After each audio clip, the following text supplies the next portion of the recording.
बंदी छोड़ सतगुरु रामपाल जी परमेश्वर जी की जय हो।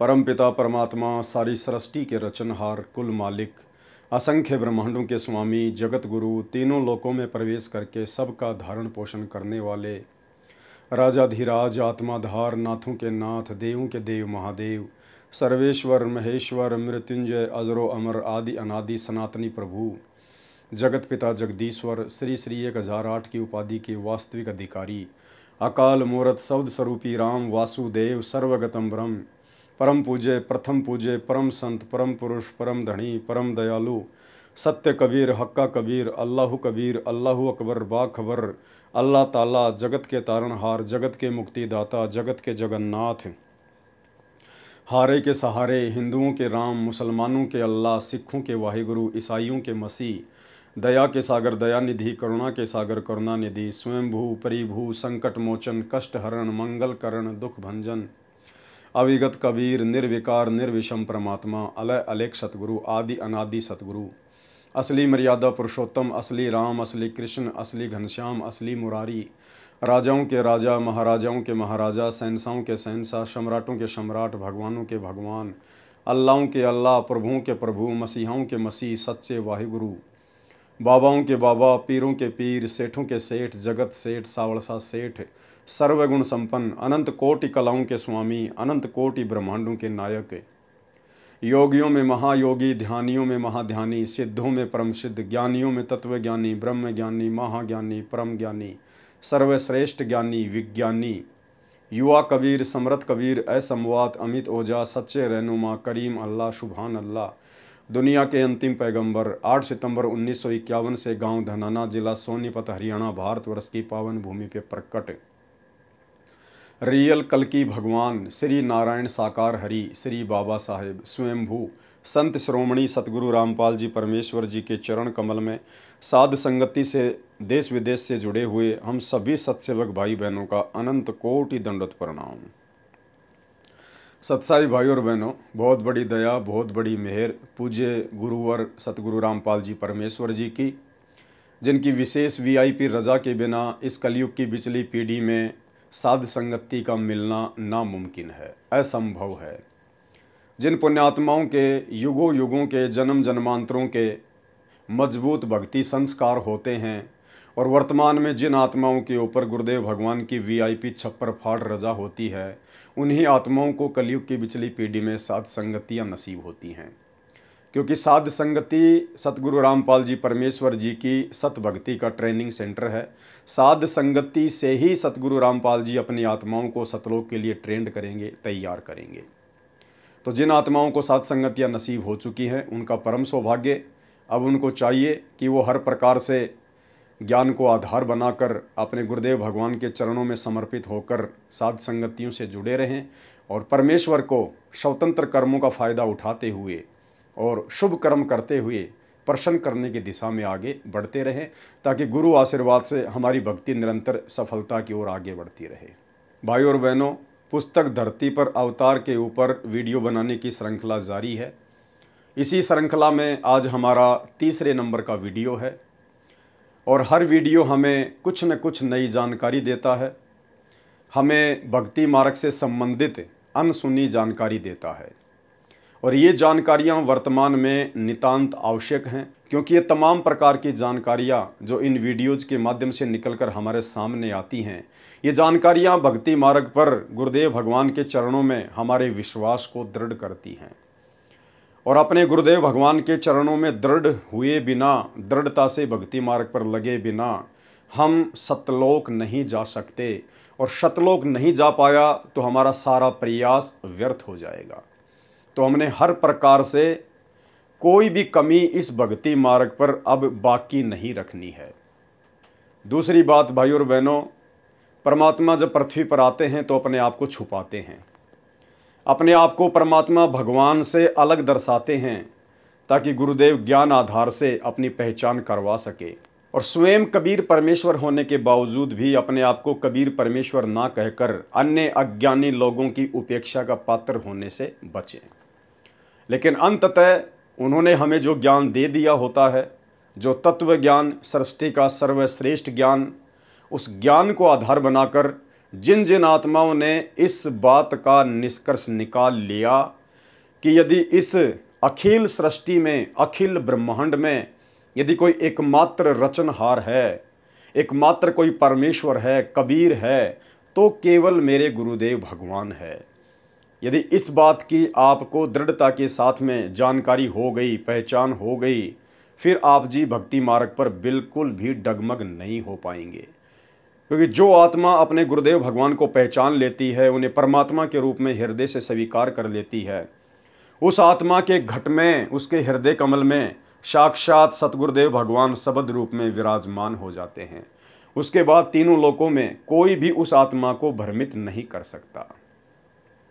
और भाइयों और बहनों, ये तभी संभव होगा जब हम हर प्रकार से ज्ञान को आधार बनाकर सतगुरु की पहचान कर लेंगे। आज का हमारा तीसरे नंबर का वीडियो अवतार की परिभाषा को लेकर है, क्योंकि सतगुरु रामपाल जी परमेश्वर जी की 90% संगत जो साध संगतियों से नहीं जुड़ी है, केवल सतलोक आश्रमों से जुड़ी है, उस संगत को अभी तक अवतार की परिभाषा का भी ज्ञान नहीं है। ना उन्हें कबीर परमेश्वर की परिभाषा का ज्ञान है, ना उन्हें कबीर परमेश्वर के गुणों का ज्ञान है, ना उन्हें सतगुरु की परिभाषा का ज्ञान है, और ना उन्हें अवतार की परिभाषा का ज्ञान है। भाइयों और बहनों, हमारे पूज्य गुरुदेव भगवान ने कभी भी अपने आप को कबीर नहीं कहा। सीधे तौर पर कभी भी नहीं कहा कि मैं ही कबीर हूँ। और ना आपने कभी भी अपने गुरुदेव भगवान के मुख कमल से ये सुना होगा कि मैं कबीर जी का अवतार हूँ। आपने इतना ज़रूर सुना है कि कबीर परमात्मा ने इस कलयुग की बिचली पीढ़ी में स्वयं ही आना था, लेकिन वो नहीं आए तो अपने दास को भेज दिया।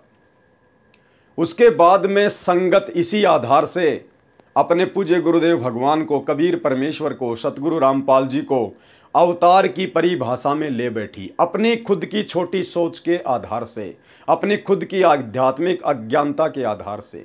जबकि गुरुदेव भगवान ने कभी नहीं कहा कि मैं कबीर का अवतार हूँ।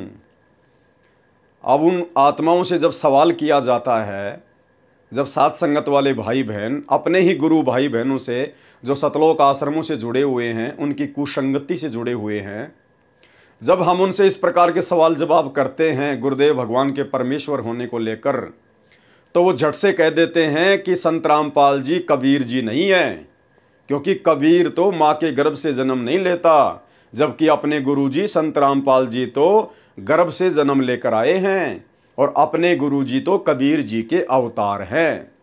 फिर हम उनसे सवाल करते हैं कि आप अपने गुरुजी को यदि कबीर नहीं मानते हैं, तो आप उनको कबीर का अवतार किस आधार से कह रहे हैं? तो वो कहते हैं कि कबीर जी अपने सतलोक से जिस आत्मा को भेजता है नीचे अपना ज्ञान प्रचार करने के लिए, अपने भक्ति मार्ग को चलाने के लिए, तो वो आत्मा कबीर जी का अवतार कही जाती है। यदि मात्र सतलोक से कबीर जी के द्वारा किसी आत्मा को यहाँ भेजे जाने के कारण वो कबीर जी का अवतार कहलाता है, तो इस आधार से तो गधे, कुत्ते, सुअर, ब्रह्मा, विष्णु, महेश, काल, दुर्गा और इस दुनिया की 8 अरब जनसंख्या सब के सब कबीर जी के अवतार हैं। क्योंकि सतलोक से काल को किसने भेजा यहाँ? कबीर जी ने। तो कबीर जी ने भेजा तो फिर काल कबीर जी का अवतार हो गया। दुर्गा को किसने भेजा सतलोक से यहाँ? कबीर जी ने। तो दुर्गा भी कबीर परमात्मा का अवतार हो गई। हम असंख्य आत्माओं को दुर्गा के माध्यम से यहाँ किसने भेजा? कबीर परमेश्वर ने। तो हम सभी कबीर परमेश्वर के अवतार हैं। और फिर अपने कर्मों अनुसार जो गधे, कुत्ते, सूअर की योनियों में भटक रहे हैं, वो भी तो सतलोक से आए हुए हैं, उसी कबीर जी के द्वारा भेजे गए हैं। तो वो सारे कबीर के अवतार हो गए। तो बताओ अब हम कैसे इस बात के निष्कर्ष तक पहुँचें कि असल में कबीर का अवतार कौन है? क्या कबीर अपना अवतार भेजता भी है क्या? या खाली देखा देखी लोग कह रहे हैं कि संत रामपाल जी कबीर जी के अवतार हैं, कबीर जी के अवतार हैं? तो भाइयों और बहनों, पुस्तक धरती पर अवतार को लेकर आज हमारा जो तीसरे नंबर का वीडियो है, ये इसी कंसेप्ट को क्लियर करेगा कि वास्तव में संत रामपाल जी स्वयं कबीर परमात्मा हैं या कबीर जी के द्वारा भेजे गए कोई अवतार हैं। और जब तक ये कंसेप्ट क्लियर नहीं होगा, आप और हम भाई बहन चाहे लाख माला जप लें, हम भक्ति के आस पास भी नहीं हैं। क्योंकि सही प्रकार से भक्ति शुरू करने से पहले हमें अपने गुरुदेव भगवान की वास्तविक स्थिति का पूरा पूरा ज्ञान होना अति आवश्यक है। तो आज का वीडियो हमारे इसी कंसेप्ट को क्लियर करेगा। पुस्तक धरती पर अवतार का ये पेज नंबर 9 है, जहां पर सतगुरु रामपाल जी परमेश्वर जी ने काल ब्रह्म के अवतारों की जानकारी लिखी हुई है। ब्रह्म अर्थात काल के अवतारों की जानकारी। गीता अध्याय 4 का श्लोक 7 क्या कहता है? यदा यदा ही धर्मस्य ग्लानि भवति भारत अभ्युत्थानम अधर्मस्य तदा आत्मानं सृजामि अहम्। काल भगवान क्या कह रहा है? हे भारत यानी हे अर्जुन, जब जब धर्म की हानि और अधर्म की वृद्धि होती है तब तब ही मैं अपना अंश अवतार रचता हूं अर्थात उत्पन्न करता हूं। आगे तो कंसेप्ट क्लियर होगा ही होगा। समझदार व्यक्ति के लिए तो शुरुआत में ही कंसेप्ट क्लियर हो चुका है। अंश अवतार केवल ये काल, ये ब्रह्म उत्पन्न करता है। कबीर परमात्मा कोई अंश अवतार सर्जन नहीं करता है, क्योंकि कबीर परमात्मा समर्थ है।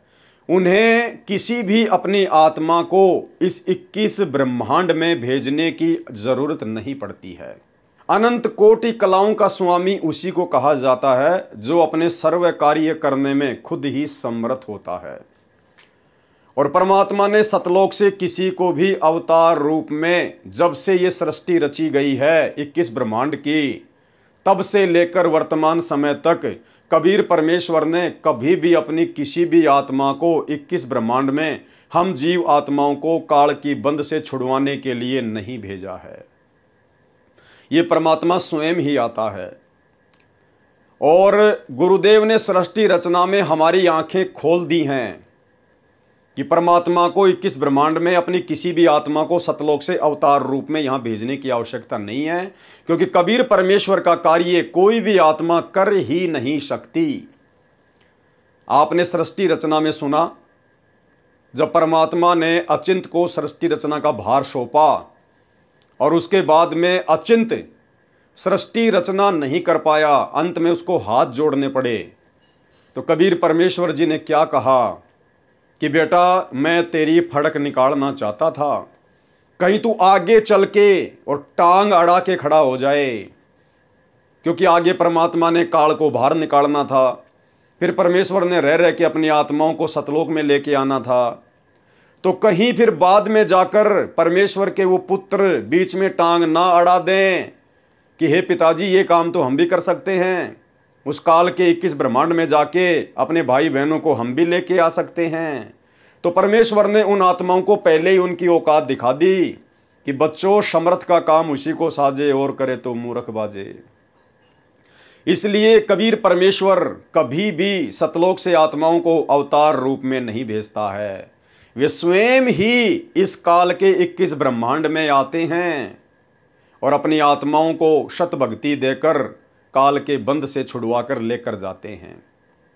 अंश अवतार केवल ये काल 21 ब्रह्मांड का स्वामी ज्योति निरंजन उत्पन्न करता है, भेजता है, क्योंकि ये समर्थ नहीं है। ये केवल 1000 कला का स्वामी है। इससे ऊपर तो अक्षर पुरुष है जो 10,000 कला का स्वामी है। इसलिए काल अपने आप में समर्थ नहीं है, और काल सभी के समक्ष अपने वास्तविक रूप में भी प्रकट नहीं होता है। उसने सौगंध खा रखी है, इसलिए उसकी मजबूरी है वो स्वयं ना आकर अपने अंश अवतार सर्जन करता है। तो भाई और बहनों, इस बात को दिलो दिमाग से निकाल देना कि संत रामपाल जी कोई कबीर जी के द्वारा भेजे गए अवतार होंगे। आगे पूरा कंसेप्ट क्लियर होने वाला है, वीडियो को ध्यान से सुनते जाइए। तो गीता अध्याय 4 श्लोक 7 का निष्कर्ष है कि जब जब धरती पर धर्म की हानि और अधर्म की वृद्धि होती है तो ये काल कहता है कि तब तब मैं अपना अंश अवतार रचता हूं अर्थात उत्पन्न करता हूं। जैसे विष्णु के रूप में श्री रामचंद्र जी को भेज दिया, फिर द्वापर में श्री कृष्ण जी को भेज दिया, इस प्रकार से ये काल अपने अंश अवतार सर्जन करता है। जैसे श्रीमद् भगवत गीता अध्याय 4 श्लोक 7 में गीता ज्ञानदाता ने कहा है कि जब जब धर्म में घृणा उत्पन्न होती है, धर्म की हानि होती है तथा अधर्म की वृद्धि होती है, तो मैं काल अर्थात ब्रह्म क्षर पुरुष अपने अंश अवतार अर्थात अपनी आत्माओं को सर्जन करता हूं अर्थात उत्पन्न करता हूं। जैसे श्री रामचंद्र जी तथा श्री कृष्णचंद्र जी को काल ब्रह्म ने ही पृथ्वी पर उत्पन्न किया था, जो स्वयं श्री विष्णु जी ही माने जाते हैं। लेकिन आपको एक भी एग्जाम्पल सतयुग से लेकर वर्तमान कलयुग की बिचली पीढ़ी तक देखने को नहीं मिलेगा कि कबीर परमेश्वर ने कभी भी किसी भी युग में सतलोक से अपनी किसी आत्मा को अवतार रूप में भेजा हो।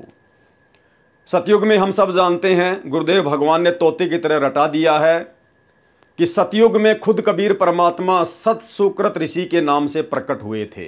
यानी सतयुग में उन्होंने अपना कोई अवतार नहीं भेजा, खुद कबीर परमात्मा ही धरती पर सशरीर प्रकट हुए थे और एक संत जैसी भूमिका किया करते थे। जैसे आज सतगुरु रामपाल जी के रूप में वो दुनिया को एक साधारण मनुष्य की भांति ज्ञान समझा रहे हैं, उसी प्रकार की लीला उन्होंने सतयुग में की। उसके बाद त्रेता युग में उस कबीर परमेश्वर ने किसी को भी अवतार रूप में नहीं भेजा, खुद ही मुनिंदर ऋषि का रूप धारण करके सशरीर पृथ्वी पर प्रकट हुए।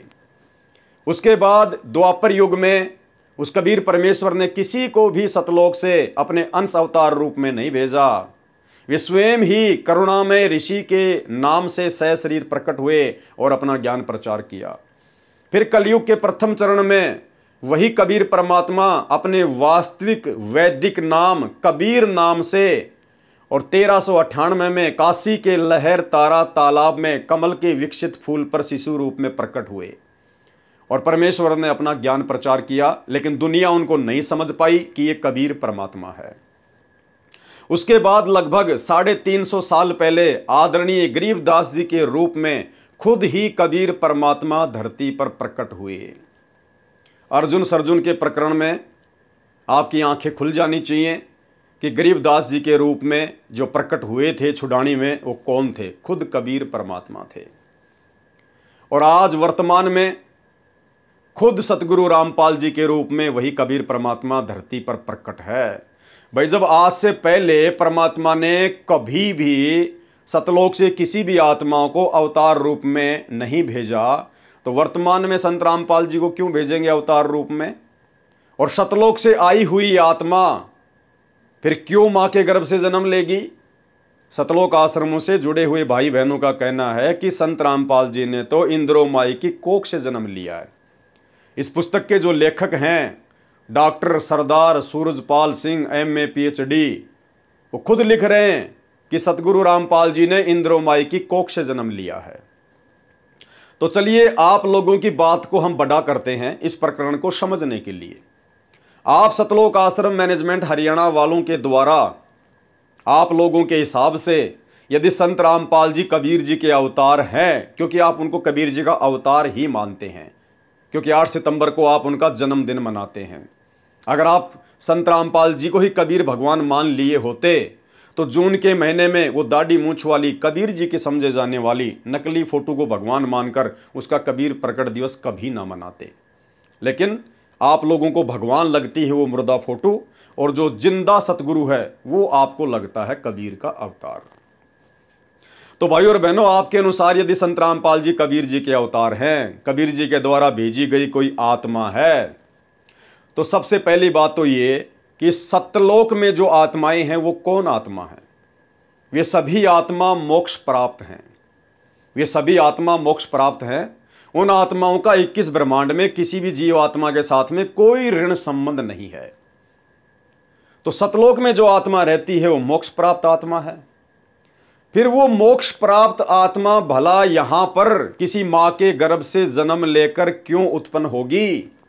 क्योंकि मां के गर्भ से जेर में लिपट कर तो वो जन्म लेगा जिसका उस मां के साथ में कोई पिछले जन्म जन्मांतरों का ऋण संबंध होगा, अन्यथा वो तो गर्भवास में आएगा ही नहीं।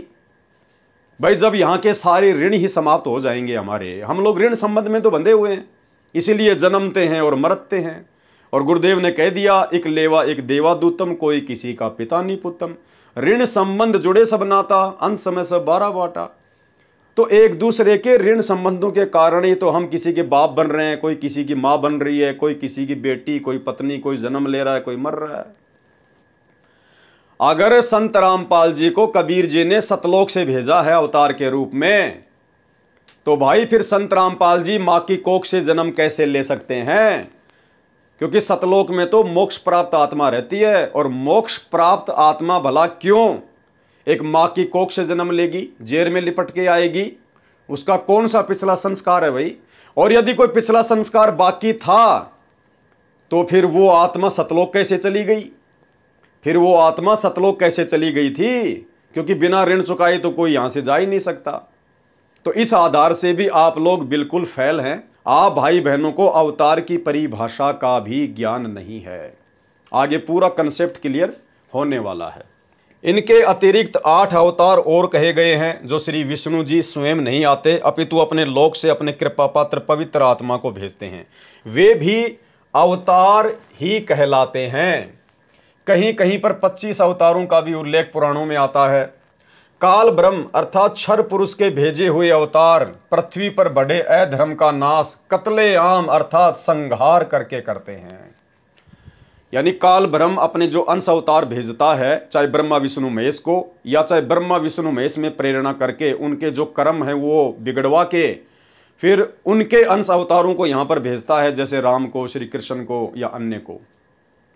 तो वो क्या करते हैं अवतार? उनके पास में कोई ज्ञानवान नहीं होता है, उनके पास कोई समाधान नहीं होता है।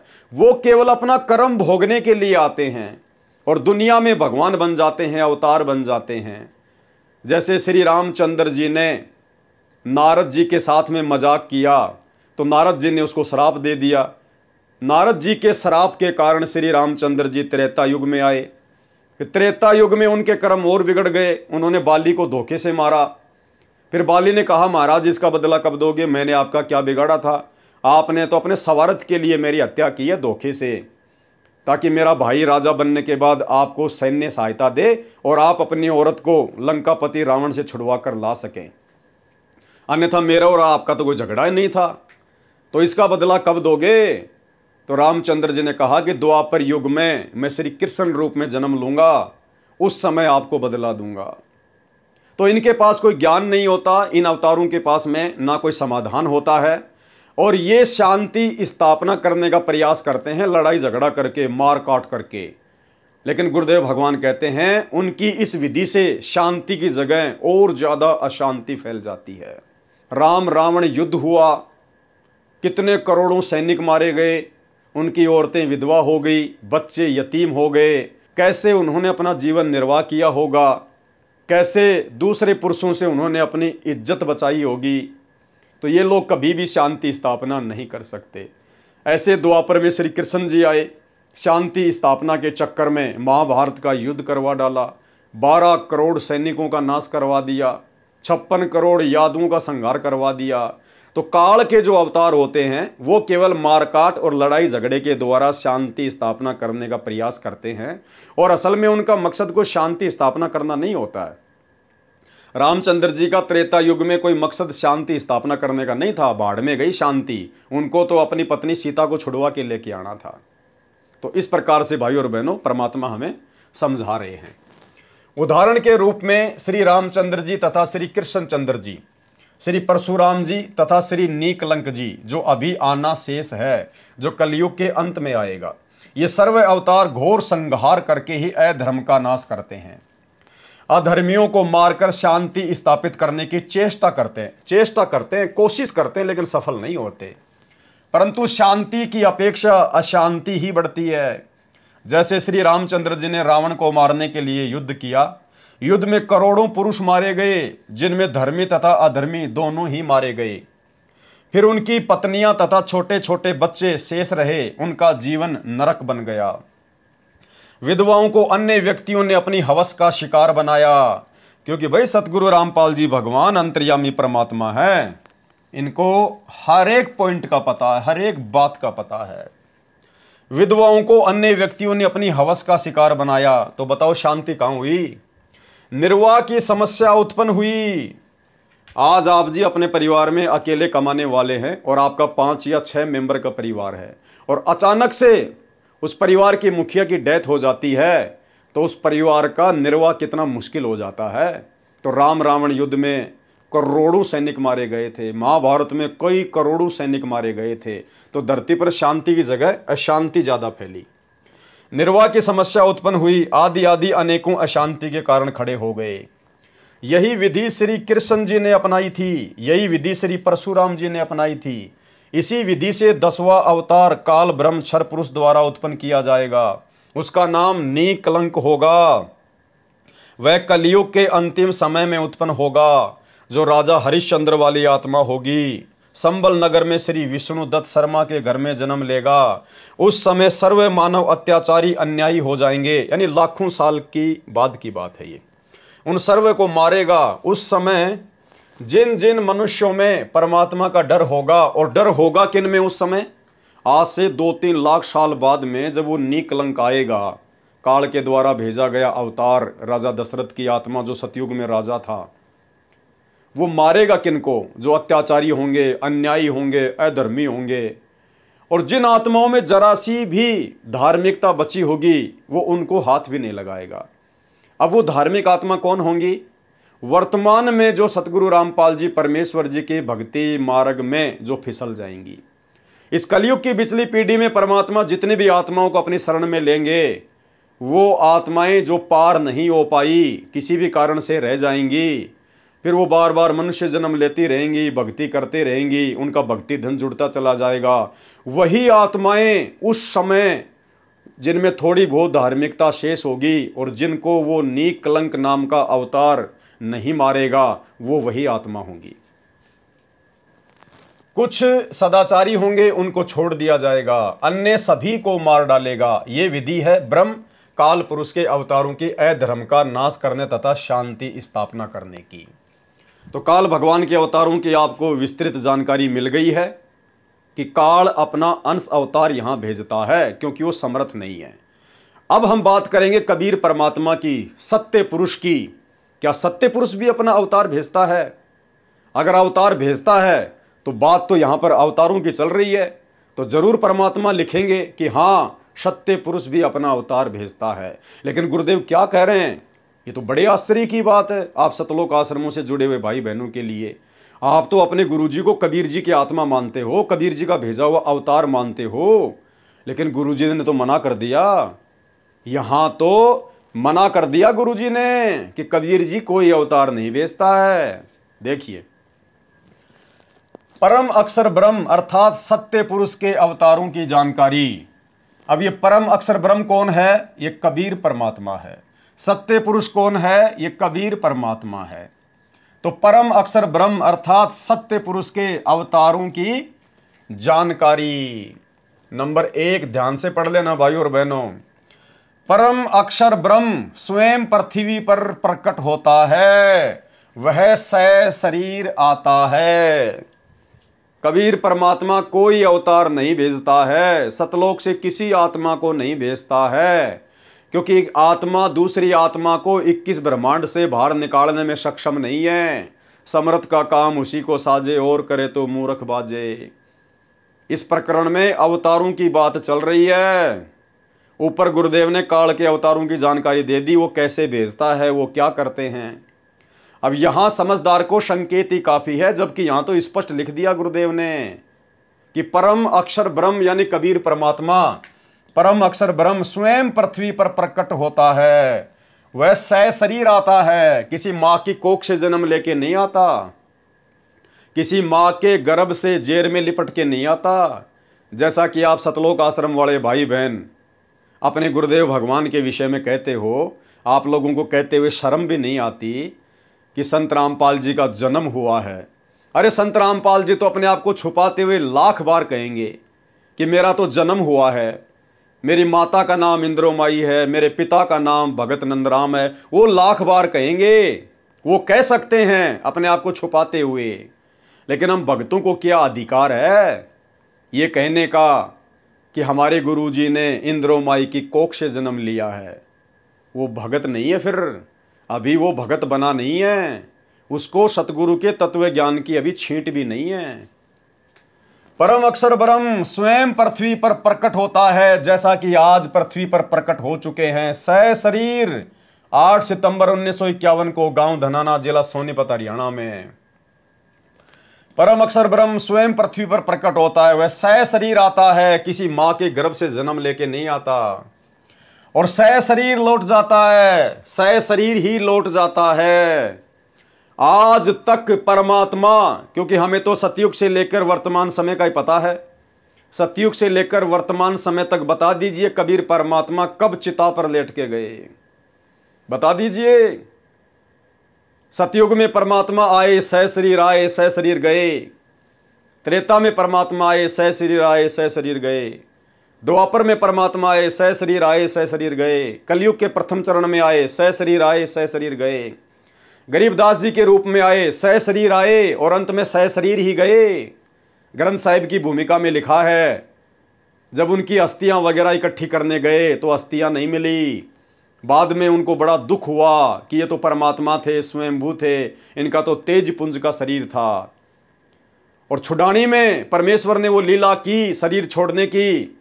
उसके बाद उसी रूप में, उसी उम्र में 35 साल तक सहारनपुर में रहे, वहां जाके परमात्मा प्रकट हो गए। तो सह शरीर आए और सह शरीर ही गए।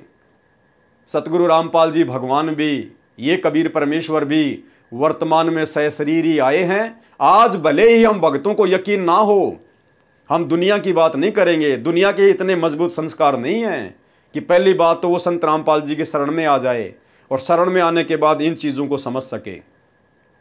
इन गूढ़ रहस्यों को समझने की दया तो परमेश्वर के युगों युगों के माल के ऊपर होती है। बाकी तो खुद के भाई बहन ही मजाक उड़ाएंगे, इन बातों को अपने भेजे में वो पचा नहीं पाएंगे। और यही कारण है आज 90% संगत स्वयं सतगुरु रामपाल जी परमेश्वर जी की इनको कबीर जी का अवतार ही मानती है, इनको कबीर नहीं मानती है। तो परमेश्वर आज भी सह शरीर आए हैं और सह शरीर ही जाएंगे। वह सह शरीर आता है, सह शरीर लौट जाता है। यह लीला वह परमेश्वर 2 प्रकार से करता है। कै यानी 1 नंबर, प्रत्येक युग में शिशु रूप में किसी सरोवर में कमल के फूल पर वन में प्रकट होता है। वहां से निसंतान दंपत्ति उसे उठा ले जाते हैं, फिर लीला करता हुआ बड़ा होता है तथा आध्यात्मिक ज्ञान प्रचार करके अधर्म का नाश करता है। सरोवर के जल में कमल के फूल पर अवतरित होने के कारण परमेश्वर नारायण कहलाता है। नार यानी जल, आयन मानी आने वाला, अर्थात जल पर निवास करने वाला नारायण कहलाता है। नंबर 2, दूसरी विधि क्या है? जब चाहे साधु संत जिंदा के रूप में अपने सतलोक से पृथ्वी पर आ जाते हैं तथा अच्छी आत्माओं को ज्ञान देते हैं, फिर वे पुण्यात्माएं भी ज्ञान प्रचार करके अधर्म का नाश करते हैं। वे भी परमेश्वर के भेजे हुए अवतार होते हैं। तो ये 2 स्थिति हो गई परमात्मा के आने की, और परमात्मा ने 2 ही स्थितियों का वर्णन किया है। तो संत रामपाल जी तो वर्तमान में दोनों स्थितियों में नहीं है। अब आगे चलिए। कलयुग में ज्येष्ठ शुद्धि पूर्णमासी संवत 1455 सन 1398 को कबीर परमेश्वर सतलोक से चलकर आए तथा काशी शहर के लहर तारा नामक सरोवर में कमल के फूल पर शिशु रूप में विराजमान हुए। वहां से नीरू तथा नीमा जो जुलाहा धानक दंपत्ति थे उन्हें उठा लाए। शिशु रूपधारी परमेश्वर कबीर परमेश्वर ने 25 दिन तक कुछ भी आहार नहीं किया।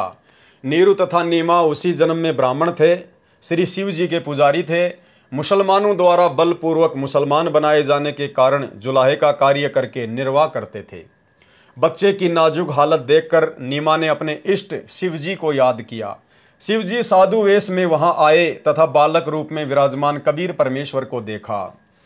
और भाई और बहनों, हकीकत क्या है आप और हम भाई बहनों को अब समझ में आ जानी चाहिए। यहाँ पर जिस शिव भगवान का जिक्र किया जा रहा है ना, कोई शिव जी नहीं था। कबीर परमात्मा ने खुद ही भूमिका की, खुद ही परमात्मा शिव जी बन गए, खुद ही परमेश्वर ने सारे खेल खेले थे। बालक रूप में कबीर साहिब जी ने कहा, हे शिव जी, इन्हें कहो एक कुंवारी गाय लाए, वह आपके आशीर्वाद से दूध देगी। जिस प्रकार काशी के भंडारे में परमात्मा खुद ही केशव बन गए, खुद ही वो कबीर हैं और केशव रूप में सवाल कर रहे हैं और कबीर रूप में जवाब दे रहे हैं, ठीक इसी प्रकार यहाँ भी परमात्मा वही लीला कर रहे हैं, अपना दूसरा शिव रूप धारण करके, एक साधु संत महात्मा का रूप धारण करके, और शिशु रूप में परमात्मा अपने दूसरे रूप साधु वाले रूप को आदेश दे रहे हैं कि नीरू को बोलो कि एक कुंवारी गाय लेकर आए। कबीर साहिब जी ने कहा, हे शिव जी, इन्हें कहो एक कुंवारी गाय लाए, वह आपके आशीर्वाद से दूध देगी। अब बताओ, हमारा कबीर भगवान क्या शंकर भगवान के आशीर्वाद से दूध देने वाली गाय का दूध पिएगा क्या? विचार करने की बात है भाई और बहनों। क्या हमारे कबीर भगवान शंकर भगवान के आशीर्वाद से जो गाय दूध देगी, क्या उसका दूध पिएगा? तो ये सारा खेल कबीर परमात्मा खुद ही खेलते हैं। शिव जी भी वही बने, शिशु रूप में भी वही थे। वह आपके आशीर्वाद से दूध देगी, ऐसा ही किया गया। कबीर परमेश्वर के आदेश अनुसार भगवान शिव जी ने कुंवारी गाय की कमर पर थपकी लगाई। उसी समय बछिया के थनों से दूध की धार बहने लगी। एक कोरा मिट्टी का छोटा घड़ा नीचे रखा, पात्र भर जाने पर दूध बंद हो गया। फिर प्रतिदिन पात्र थनों के नीचे करते ही बछिया के थनों से दूध निकलता। उसको परमेश्वर कबीर जी पिया करते थे। जुलाहे के घर पर परवरिश होने के कारण बड़े होकर परमेश्वर कबीर जी भी जुलाहे का कार्य करने लगे तथा अपनी अच्छी आत्माओं को मिले। उनको तत्व ज्ञान समझाया तथा स्वयं भी तत्व ज्ञान प्रचार करके अधर्म का नाश किया। अब आगे ध्यान देना भाई और बहनों, आप लोगों को समझ में आएगा अवतार कौन होता है। सतगुरु रामपाल जी अवतार नहीं है। ये पूरी लीला उस कबीर परमेश्वर की 650 साल पहले की। वो ज्ञान प्रचार किया करते थे, दूसरी आत्माओं को ज्ञान दिया करते थे, और उसके बाद उन आत्माओं ने भी ज्ञान प्रचार किया। जैसे रामानंद जी ने आगे ज्ञान प्रचार किया, सर्वानंद जी ने कबीर परमात्मा से उपदेश लेकर फिर आगे ज्ञान प्रचार किया। तो अवतार कौन होते हैं, ध्यान देना। तथा स्वयं भी तत्व ज्ञान प्रचार करके अधर्म का नाश किया। तथा जिन जिन को परमेश्वर जिंदा महात्मा के रूप में मिले, उनको सचखंड सतलोक में ले गए तथा फिर वापस छोड़ा। उनको आध्यात्मिक ज्ञान दिया तथा अपने से परिचित कराया। वे उस परमेश्वर सत्य पुरुष के अवतार थे। क्या कहा परमात्मा ने कि कबीर परमात्मा जिन जिन आत्माओं को जिंदा महात्मा के रूप में मिले और उन आत्माओं को फिर वे अपने साथ सतलोक लेकर गए, उनको सतलोक दिखाया, फिर उन आत्माओं को नीचे छोड़ा। उसके बाद उन आत्माओं ने जमकर ज्ञान प्रचार किया। वे कौन कहलाए? वे कहलाए कबीर जी के अवतार, यानी कबीर जी के कार्य को आगे बढ़ाने वाले।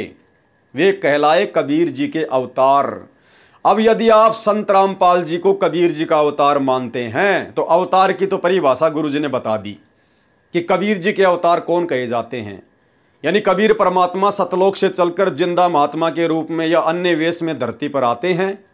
यहाँ आकर अच्छी आत्माओं को अपना ज्ञान समझाते हैं, उन आत्माओं को फिर सतलोक दिखाकर लाते हैं, फिर वापस छोड़ते हैं। फिर वो आत्माएं परमात्मा से परिचित होने के बाद ज्ञान प्रचार करती है। उन आत्माओं को कबीर जी का अवतार कहा जाता है। जैसे परमात्मा ने यही लीला आदरणीय गरीबदास जी के साथ की, नानक जी के साथ में की, धर्मदास जी के साथ में की, मलुकदास जी के साथ में की, गीसा जी के साथ में की। देखते जाइए। वे उस परमेश्वर सत्य पुरुष के अवतार थे। उन्होंने भी परमेश्वर से प्राप्त ज्ञान के आधार से अधर्म का नाश किया। वे अवतार कौन कौन हुए? वो अवतार हैं आदरणीय धर्मदास जी, आदरणीय मलुकदास जी। अब आप लोगों के अनुसार, सतलोक आश्रम वाले भाई बहनों के अनुसार, यदि संत रामपाल जी कबीर जी के अवतार हैं तो अवतार कौन होता है, उसकी पहचान बताइए। और कौन कौन अवतार थे? आदरणीय धर्मदास जी, क्योंकि आदरणीय धर्मदास जी को कबीर परमात्मा सतलोक से आकर मिले, उनको सतलोक दिखाया। उसके बाद में धर्मदास जी ने आगे ज्ञान प्रचार किया, इसलिए धर्मदास जी कबीर जी के क्या कहलाए? अवतार। आदरणीय मलुकदास जी को परमात्मा मिले और मलुकदास जी को सतलोक दिखाया, फिर मलुकदास जी ने आगे ज्ञान प्रचार किया, इसलिए क्या कहलाए? कबीर जी के अवतार। आदरणीय नानक देव जी सिख धर्म के प्रवर्तक, कबीर परमात्मा जिंदा महात्मा के रूप में बेई नदी पर मिले, नानक जी को ज्ञान दिया, सतलोक दिखाया, वापस छोड़ा, फिर नानक जी ने ज्ञान प्रचार किया, इसलिए नानक जी क्या कहलाए? परमात्मा के अवतार। आदरणीय दादू साहिब जी को भी परमात्मा मिले, सतलोक दिखाया, फिर इन्होंने ज्ञान प्रचार किया, इसलिए दादू जी भी कबीर जी के अवतार कहलाए। आदरणीय गरीबदास साहिब जी गांव छुड़ानी जिला झज्जर हरियाणा वाले तथा आदरणीय घीसा दास साहिब जी गांव खेकड़ा जिला मेरठ उत्तर प्रदेश वाले, ये उपरोक्त सर्व अवतार, ये उपरोक्त क्या थे? अवतार। किसके? परम अक्षर ब्रह्म सत्य पुरुष के थे। ये सभी आत्माएं कबीर जी के अवतार थे। तो अवतार की क्या पहचान बताई परमात्मा ने? ध्यान से सुनना भाई और बहनों, यही कंसेप्ट क्लियर हो जाएगा। अवतार कौन होते हैं? अवतार कौन कहलाते हैं? क्या परिभाषा बताई?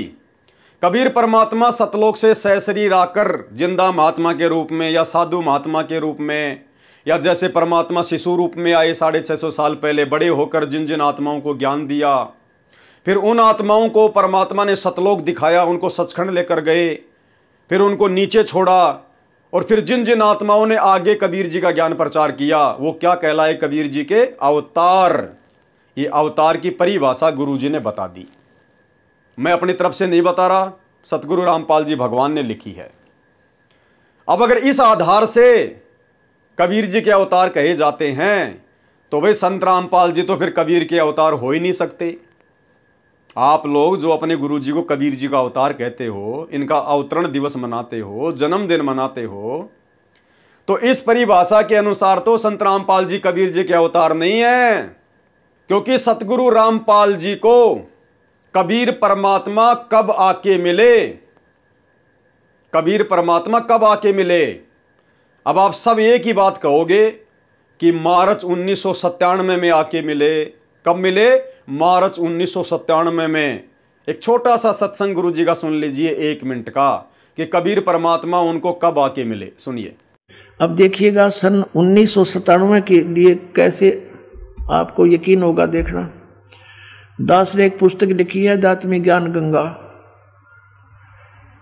और जो आपके कर कमलों में है, इसमें एक लेख है 538 पृष्ठ पे, यथार्थ कबीर पंथ परिचय नामक एक विषय है, और इसमें यहाँ लिखा है, मुझ दास यानी रामपाल दास को परमेश्वर कबीर साहिब जी संवत 2054 फाल्गुन मास शुक्ल पक्ष एकम मार्च 1997 को दिन के 10 बजे मिले थे, तथा सार शब्द की वास्तविकता और संगत को दान करने का सही समय संकेत देकर अंतर्ध्यान हो गए थे, और इसको यानी मुझे परमात्मा मिले थे, इसको अगले आदेश तक रहस्य युक्त रखने का आदेश दिया था। और फिर परमात्मा ने एक और अनमोल खजाना अभी 10 दिन के अंदर अंदर हमें दिया है। तो भाई और बहनों, क्लियर हो गया कि संत रामपाल जी को कबीर परमात्मा जिंदा महात्मा के रूप में कब आकर मिले? मार्च 1997 में। और अवतार की परिभाषा क्या है कि जब कबीर परमात्मा आके किसी को मिलता है, उसके बाद सीधा उसे सतलोक लेकर जाता है, उसके बाद उसको नीचे छोड़ता है, फिर आगे वो ज्ञान प्रचार करता है।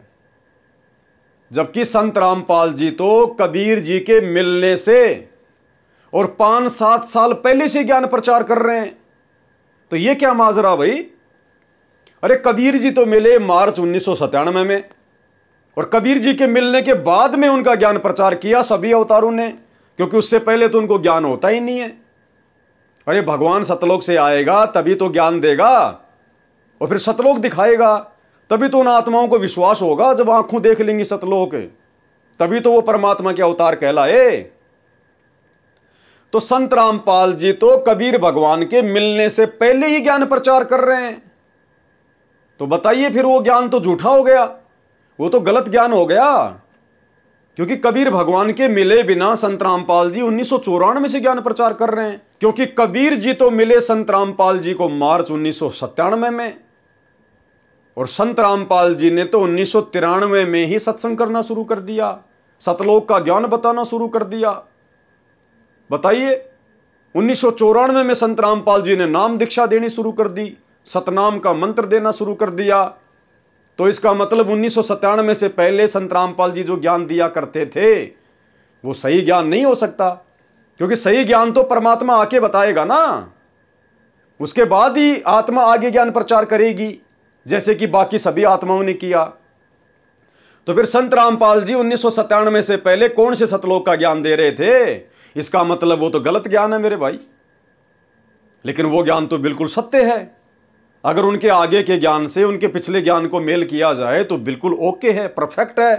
तो ये क्या माजरा भाई, ये कौन सी कैटेगरी के अवतार हैं फिर? और जिन जिन आत्माओं को परमात्मा ने अवतार घोषित किया है उन सबको सतलोक दिखाया, क्योंकि सतलोक देखे बिना आत्मा विश्वास नहीं कर सकती। तो बताओ, संत रामपाल जी को तो कबीर जी कभी सतलोक लेकर ही नहीं गए। अरे मार्च 1997 में मिले तब भी सतलोक लेके नहीं गए। तो बताओ भाई और बहनों, फिर बिना सतलोक को देखे संत रामपाल जी कैसे आगे लोगों को इतने विश्वास के साथ में बता सकते हैं? और सतलोक को देखे बिना तो कोई परमात्मा को जान ही नहीं सकता, पहचान ही नहीं सकता, क्योंकि परमात्मा खुद कहते हैं कि जो देखेगा मेरे देश को सो जानत है मुझ, जो देखेगा मेरे देश को सो जानत है मुझ। तो भाई धर्मदास जी ने, मलुकदास जी ने, नानक जी ने, गीसा जी ने, इन सब ने तो सतलोक देखा था, उसके बाद में आगे ज्ञान प्रचार किया, और कबीर जी से ज्ञान लेने के बाद में ज्ञान प्रचार किया। जबकि यहां संत रामपाल जी को ना तो कबीर जी सतलोक लेकर गए, ना तो संत रामपाल जी को सतलोक दिखाया, और ना कबीर जी ने संत रामपाल जी को ज्ञान दिया। अरे वो तो मात्र 5-10 मिनट के लिए मिले थे, जैसा गुरु जी कहते हैं कि मार्च 1997 में थोड़े समय के लिए मिले और अंतर ध्यान हो गए। तो बताओ भाई और बहनों, फिर ये कौन सी कैटेगरी के अवतार हैं? तो अब तो कम से कम आपकी आंखें खुल जानी चाहिए। अरे स्वयं कबीर भगवान है, इनको भला कौन सतलोक दिखा देगा? ये दुनिया को जिंदा बाबा के रूप में सतलोक दिखाकर लेकर आते हैं, इन्हें भला कौन सतलोक दिखा देगा? इन्हें भला कौन ज्ञान दे देगा? जो जगत गुरु हैं। जगत गुरु पूरी सृष्टि में एक ही होता है, 2 नहीं होते, 4 नहीं होते, और जगत गुरु केवल खुद कबीर भगवान है। क्या कहते हैं परमात्मा अपने विषय में कि जाति हमारी जगत गुरु। ये कबीर परमात्मा की जाति है जगत गुरु, आप और हमारी जाति है जीव, जीव हमारी जाति है, मानव धर्म हमारा। और परमेश्वर की जाति क्या है? जाति हमारी जगत गुरु और परमेश्वर है पंथ। गरीब दास लिखत पड़े, मेरा नाम निरंजन कंत। तो इस जिंदा महात्मा को, इस सतलोक के राजा को भला कौन सतलोक दिखा देगा? ये तो दुनिया को सतलोक दिखाकर वापस लाते हैं, छोड़ते हैं, अपने गवाह बनाते हैं। तो ये स्वयं कबीर परमात्मा है।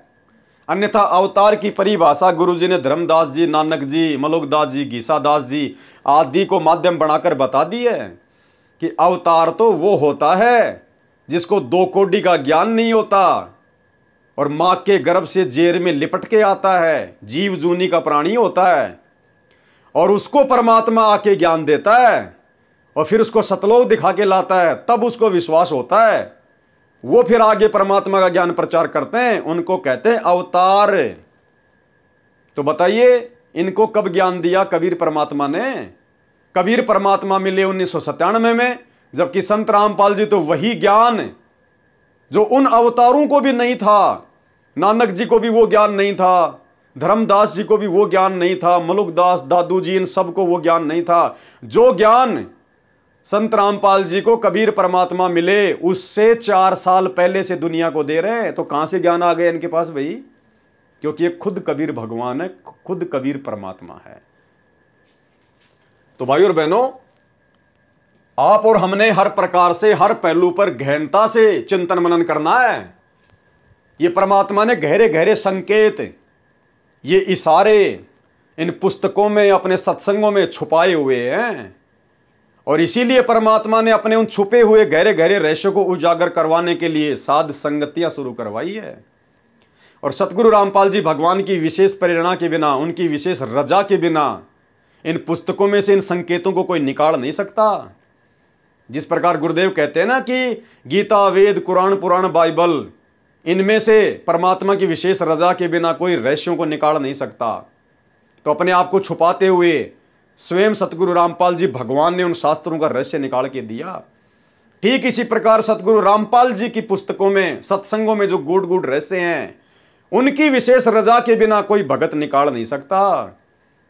हम भाई बहन इन पुस्तकों को ना जाने कब से पढ़ते आ रहे हैं। आज परमात्मा ने दया बख्शी है अपना आशीर्वाद देकर, जो हम इन गूढ़ रहस्यों को निकाल पा रहे हैं, समझ पा रहे हैं। तो क्या कहा परमात्मा ने? आदरणीय गीसादास साहिब जी, गांव खेकड़ा, जिला मेरठ, उत्तर प्रदेश वाले, ये उपरोक्त सर्व अवतार परम अक्षर ब्रह्म सत्य पुरुष के थे। अपना कार्य करके चले गए, अधर्म का नाश किया, जिस कारण से जनता में बहुत समय तक बुराई नहीं समाई। वर्तमान में संतों की कमी नहीं, परंतु शांति का नाम नहीं। कारण यह है कि इन संतों की साधना शास्त्रों के विरुद्ध है, जिस कारण से समाज में अधर्म बढ़ता जा रहा है। इन पंथों और संतों को सैकड़ों वर्ष हो गए ज्ञान प्रचार करते हुए, परंतु अधर्म बढ़ता ही जा रहा है। अब आगे देखिए भाइयों और बहनों, सत्य पुरुष का वर्तमान अवतार। सत्य पुरुष कौन? कबीर परमात्मा। वर्तमान में कबीर परमात्मा का अवतार कौन है, कहां है, कैसा है? वर्तमान यानी वर्तमान पिछली पीढ़ी का समय, जो हम बात कर रहे हैं वर्तमान में, लाइव आ रहे हैं, वीडियो देख रहे हैं, इस समय की बात हो रही है। सत्य पुरुष का वर्तमान अवतार। अवतार की परिभाषा आपने ऊपर देख ली है, पढ़ ली है कि अवतार कौन होते हैं, कैसे होते हैं और अवतार कैसे बनते हैं। जो सत्य साधना तथा तत्व ज्ञान का प्रचार परमेश्वर के पूर्वोक्त परमेश्वर के अवतार संत किया करते थे, जैसे धर्मदास जी, नानक जी, दादू जी, घीसा जी, जिससे आपसी प्रेम था, एक दूसरे के दुख में दुखी होते थे, असहाय व्यक्ति की मदद करते थे, वही शास्त्र विधि अनुसार साधना तथा वही आध्यात्मिक यथार्थ ज्ञान संत रामपाल दास जी महाराज को परमेश्वर कबीर साहिब जी ने प्रदान किया। लेखक क्या कह रहा है? डॉक्टर सूरज पाल सरदार MA PhD, धरती पर अवतार पुस्तक का लेखक, फिर अपनी अज्ञानता को झोंक दिया और संत रामपाल जी को फिर से क्या साबित कर दिया? कबीर जी का भेजा गया अवतार। ध्यान से पढ़िए, वही शास्त्र विधि अनुसार साधना तथा वही आध्यात्मिक यथार्थ ज्ञान संत रामपाल दास जी महाराज को परमेश्वर कबीर साहिब जी ने प्रदान किया है। कब किया? मार्च 1997 को फाल्गुन मास की शुक्ल प्रथमा को दिन के 10 बजे जिंदा महात्मा के रूप में सतलोक से आकर संत रामपाल दास जी महाराज को सतनाम तथा सारनाम दान करने का आदेश देकर अंतर्ध्यान हो गए। अब भाइयों और बहनों, लेखक समझ नहीं पाया पूरे मैटर को, यह समझ नहीं पाया। पहले तो परमात्मा ने इसी के हाथों से अवतार की परिभाषा लिखवा दी जो सत्य है। आगे चल के इसने संत रामपाल जी को कबीर जी का अवतार लिख दिया, घोषित कर दिया, लेकिन अवतार की परिभाषा भूल गए कि अवतार की परिभाषा मैंने क्या लिखी थी। अब ये वीडियो तो हमने देख लिया कि मार्च 1997 में दिन के 10 बजे जिंदा महात्मा के रूप में सतलोक से आकर संत रामपाल दास जी महाराज को सतनाम तथा सारनाम दान करने का आदेश देकर अंतर्ध्यान हो गए। अगर 1997 में ही कबीर जी ने संत रामपाल जी को सतनाम मंत्र देने का आदेश देकर यदि अंतर्ध्यान हुए, तो संत रामपाल जी तो भाई 1997 से पहले हजारों आत्माओं को सतनाम मंत्र दे चुके थे। अरे 1994 से नाम दीक्षा दे रहे हैं संत रामपाल जी, और हजारों को संत रामपाल जी ने सतनाम की दीक्षा दे दी थी। आप लोगों के अनुसार कबीर परमात्मा के मार्च 1997 में मिलने से पहले।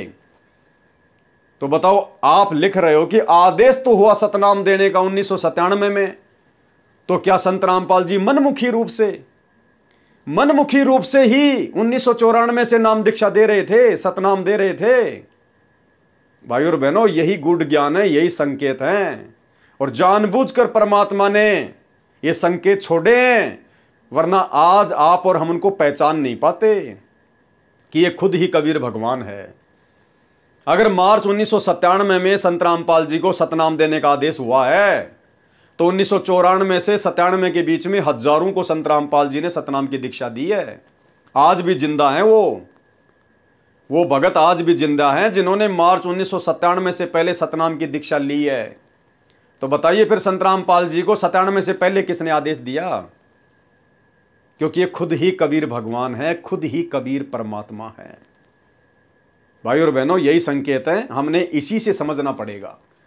और मार्च 1997 में कोई कबीर जी सतलोक से आके संत रामपाल जी को नहीं मिले थे। अगर है कोई प्रूफ, है कोई एफिडेविट तो बता दीजिए। अरे संत रामपाल जी तो बिना सबूत के कोई बात करते ही नहीं है, उनकी खासियत है। अगर मार्च 1997 में उनको सतलोक से आकर कबीर भगवान मिले थे तो कोई प्रमाण है इसका, कोई सबूत है इसका? अरे खुद कबीर भगवान किसको मिलेगा? और खुद को चाहे 72 बार मिले, उनकी मौज उनकी मर्जी। जैसे काशी के भंडारे में खुद ही केशव बंजारा बन के आ गया, दूसरा रूप बना के आ गया परमात्मा। तो इसी प्रकार इनकी मौज परमात्मा की। ये तो खुद ही कबीर परमात्मा है, इनको भला दूसरा परमात्मा कौन आके मिलेगा? क्या दो दो परमात्मा होते हैं सृष्टि में? तो ये सारे संकेत हैं भाई और बहनों, संकेत। गुरुदेव अपने आप को छुपाते हुए अपना ज्ञान प्रचार करने के लिए, अपने आप को परमात्मा से भिन्न दर्शाते हुए इस प्रकार की बातें लिख रहे हैं। लेकिन हमने उनके तत्व ज्ञान को आधार बनाकर अपने परमेश्वर की, अपने गुरुदेव भगवान की वास्तविक स्थिति को पहचानना पड़ेगा। दिन के 10 बजे जिंदा महात्मा के रूप में सतलोक से आकर संत रामपाल दास जी महाराज को सतनाम तथा सारनाम दान करने का आदेश देकर अंतर ध्यान हो गए। अब भाई और बहनों, दास ने पहले भी कहा था कि जब तक कोई भगत अपने गुरुजी के आशीर्वाद से अपने गुरुजी की ही वास्तविक स्थिति से परिचित नहीं होगा, जब तक उस भगत का ये कंसेप्ट क्लियर नहीं होगा कि उसके गुरुजी कबीर जी है या कबीर जी के द्वारा भेजे गए कोई संत हैं, तब तक वो भगत गलतियां ही गलतियां करेगा। और ये लेखक गलतियां कर रहा है। पीछे तो लिख रहा है कि सत्य पुरुष के अवतारों की जानकारी, कि सत्य पुरुष पूर्ण ब्रह्म परमात्मा परम अक्षर ब्रह्म खुद ही सतलोक से सशरीर प्रकट होता है। और यहां लिख रहा है कि संत रामपाल जी को कबीर जी ने भेजा था, उनको आके ज्ञान दिया था। और आगे इसी लेखक के हाथों से आपको लिखा हुआ दिखाएंगे कि संत रामपाल जी के रूप में कबीर जी खुद ही धरती पे प्रकट हैं। इस भाई का कोई सिर पैर ही नहीं है, सिर पैर ही। लेकिन हमने अपनी मतलब की चीजें निकाल लेनी है। परमात्मा ने उस भाई को निमित्त बना के या जैसे भी अपनी वास्तविक स्थिति के बारे में सच्चाई लिखवा दी। अब जो हमारे मतलब की चीज है, जो हमारे विश्वास को बढ़ाएगी, उसको हम पकड़ लेंगे। और बाकी चीजें जो हमारे गुरुजी को परमात्मा साबित ना करे, वो लेखक की अपनी छोटी सोच है, उनको हम छोड़ देंगे। संत रामपाल दास जी महाराज भी परमेश्वर परम अक्षर ब्रह्म के उन अवतारों में से एक है जो आध्यात्मिक ज्ञान के द्वारा अधर्म का नाश करते हैं। यानी यहां तो लेखक ने संत रामपाल जी को कबीर जी से भिन्न साबित कर दिया। क्या कह रहे हैं? संत रामपाल दास जी भी परमेश्वर परम अक्षर ब्रह्म के उन अवतारों में से एक हैं। यानी जैसे धर्मदास जी थे, मलुक दास जी थे, गीसा दास जी थे, यानी उन अवतारों की तरह एक अवतार है, एक जीव है। उन अवतारों में से एक हैं जो आध्यात्मिक ज्ञान के द्वारा अधर्म का नाश करते हैं। अब विश्व में शांति होगी, सर्वधर्म तथा पंथों के व्यक्ति एक होकर आपस में प्रेम से रहेंगे। पहले तुम तो रहना सीख लो आपस में प्यार प्रेम से। सत्सेवकों को लठ मारते हो, गालियां निकालते हो, मुकदमे करते हो, दुनिया को शिक्षा दे रहे हो। सर्वधर्म तथा पंथों के व्यक्ति एक होकर आपस में प्रेम से रहा करेंगे, रहेंगे। लेकिन कब? जब अपने गुरुदेव की वास्तविक स्थिति से परिचित हो जाएंगे, साध संगतियों के माध्यम से। राजनेता निरभिमानी, न्यायकारी तथा परमात्मा से डरकर कार्य करने वाले होंगे, क्योंकि आने वाले समय में राजनेता भी संत रामपाल जी के भगत होंगे। इसलिए उनमें कोई अभिमान नहीं होगा, न्यायकारी होंगे तथा अपने गुरुदेव सतगुरु रामपाल जी परमात्मा से डरकर कार्य करने वाले होंगे। जनता के सेवक बनकर निष्पक्ष कार्य किया करेंगे। धरती पर पुनः सतयुग जैसी स्थिति होगी। वर्तमान में धरती पर वह अवतार संत रामपाल दास जी हैं। अब घर घर में परमेश्वर के ज्ञान की चर्चा होगी। तुम लोग कहाँ ज्ञान की चर्चा करने दे रहे हो? हम साथ संगत वाले भाई बहन साथ संगतियां रखवाते हैं, मालिक की चर्चा करते हैं, तुम लोग लड़ाई करते हो, झगड़ा करते हो और बात कर रहे हो घर घर में ज्ञान प्रचार की। तो होगी चर्चा घर घर में, लेकिन कब? जब सारी संगत साथ संगतियों से जुड़ जाएगी, अपने गुरुजी के बारे में जान जाएगी, जब मैनेजमेंट की कुसंगति से बाहर निकल जाएगी, उसके बाद। जहां गांव व शहरों में तथा पार्कों में बैठकर ताश खेलते हैं। तुम कह ही नहीं सकते ये बात, यहां पर तुम लोगों को उलाना दे ही नहीं सकते। लेखक जो बात लिख रहा है ना कि पार्कों में बैठ के लोग ताश खेलते हैं, तो तुम क्या कर रहे हो? तुम लोगों को स्टेडियम बना बना के दे रहे हो। अरे तुम लोगों को स्टेडियम बना बना के दे रहे हो बैडमिंटन खेलने के लिए। तुम लोग धनाना गांव वालों को कबड्डी खेलने के लिए 31 हजार रुपए दे रहे हो। तो तुम यहां बात लिख ही नहीं सकते कि लोग पार्कों में बैठ के ताश खेल के जो अपना समय बर्बाद करते हैं। तुम क्या कर रहे हो फिर? ये होती हैं दोगली बातें भाई और बहनों। जहां गांव व शहरों में तथा पार्कों में बैठकर ताश खेलते हैं, कोई राजनीति की बातें करता है, देखा? और ये खुद क्या कर रहे हैं भाई और बहनों? ये खुद क्या कर रहे हैं? 2019 में कांग्रेस के चमचे बन गए सतलोक आश्रम वाले, और 2024 वर्तमान में बीजेपी के चमचे बन के घूम रहे हैं और लोगों को शिक्षा दे रहे हैं कि जहां लोग राजनीति की बातें करके अपना समय बर्बाद करते हैं, तो तुम क्या कर रहे हो फिर वर्तमान में राजनीतियां करके? कोई अपने पुत्रों तथा पुत्र वधुओं की अच्छे या निकम्मे होने की चर्चा करते हैं, वहां परमेश्वर की महिमा की चर्चा होगी तथा ज्ञान गंगा पुस्तक में लिखे ज्ञान पर विचार हुआ करेगा। करेंगे विचार सात संगति से जुड़ने के बाद। परमात्मा की महिमा करने मात्र से जीव पुण्य का भागी बनता है। फिर आप हम लोगों को महिमा करने से क्यों रोकते हो भाई? लेखक लिख रहा है, सतलोक आश्रम वाले लिख रहे हैं कि परमात्मा की महिमा करने मात्र से जीव पुण्य का भागी बनता है। अरे हम तो वही कर रहे हैं, अपने गुरुदेव भगवान की चर्चा ही करते हैं सात संगतियों में, उनको भोग लगाते हैं, ज्ञान चर्चा करते हैं, उनके शब्द गाते हैं। फिर तुम क्यों पुलिस वालों को बीच में डाल के उनको शराब पिला के पैसे दे के हम भक्तों की पिटाई करवाते हो? क्यों तुम लोग सात संगति में आके विघन डालते हो? दोगली बातें भाई और बहनों, दोगली बातें। महिमा से तो पुण्य मिलता है, इसीलिए तो परमात्मा ने प्रेरणा करके सात संगतियां शुरू करवाई। अन्यथा कौन परमात्मा की महिमा कर रहा था? कोई भी नहीं कर रहा था, क्योंकि महिमा तो उस समय शुरू होगी जब हम अपने परमात्मा को पहचानेंगे। अभी तक तो कोई सात संगति के अभाव में अपने गुरुजी को पहचान ही नहीं रहा। केवल सात संगति वाले भाई बहनों ने अपने गुरुजी को पहचाना है कि हमारे गुरुजी माँ के गर्भ से जन्म लेके नहीं आए, ये स्वयं स्वयंभू परमात्मा है, कबीर परमेश्वर हैं, सहशरीर प्रकट हैं। उसके बाद में महिमा का लाभ मिलेगा भाई। परमात्मा की महिमा करने मात्र से भी जीव पुण्य का भागी बनता है। फिर शास्त्र विधि अनुसार साधना करके जीवन सुखी बनाएंगे तथा आत्म कल्याण कराएंगे। धरती पर कलयुग में सतयुग जैसा समय आएगा। मेरा यानी लेखक का डॉक्टर सरदार सूरजपाल सिंह MA PhD का कल्याण भी वहीं से हुआ है। संपूर्ण विश्व में एकमात्र आध्यात्मिक ज्ञान प्राप्ति स्थान है। लेखक कह रहा है कि मेरा भी वहीं से कल्याण हुआ है। अब आप सोच लेना लेखक का कहां तक का कल्याण हुआ होगा अगर जिंदा होगा तो। अगर शरीर छोड़ गया होगा तो दोबारा से जन्म लेना पड़ेगा, और अगर जिंदा है तो भाई साथ संगति से जुड़ना पड़ेगा, तभी कल्याण संभव है। आगे चलिए भाई और बहनों, हमारे गुरुदेव भगवान कौन है, इनकी स्थिति को और अच्छे से जानने के लिए इसी पुस्तक के पेज नंबर 13 पे हम चलेंगे, जिसमें भाई बाले वाली जन्म साखी से प्रमाण है। भाई बाले वाली जन्म साखी में प्रमाण, एक महापुरुष के विषय में भाई बाले वाली जन्म साखी में प्रहलाद भगत की भविष्यवाणी। भाई बाले वाली जन्म साखी में प्रमाण, संत रामपाल दास जी महाराज धरती पर अवतार हैं।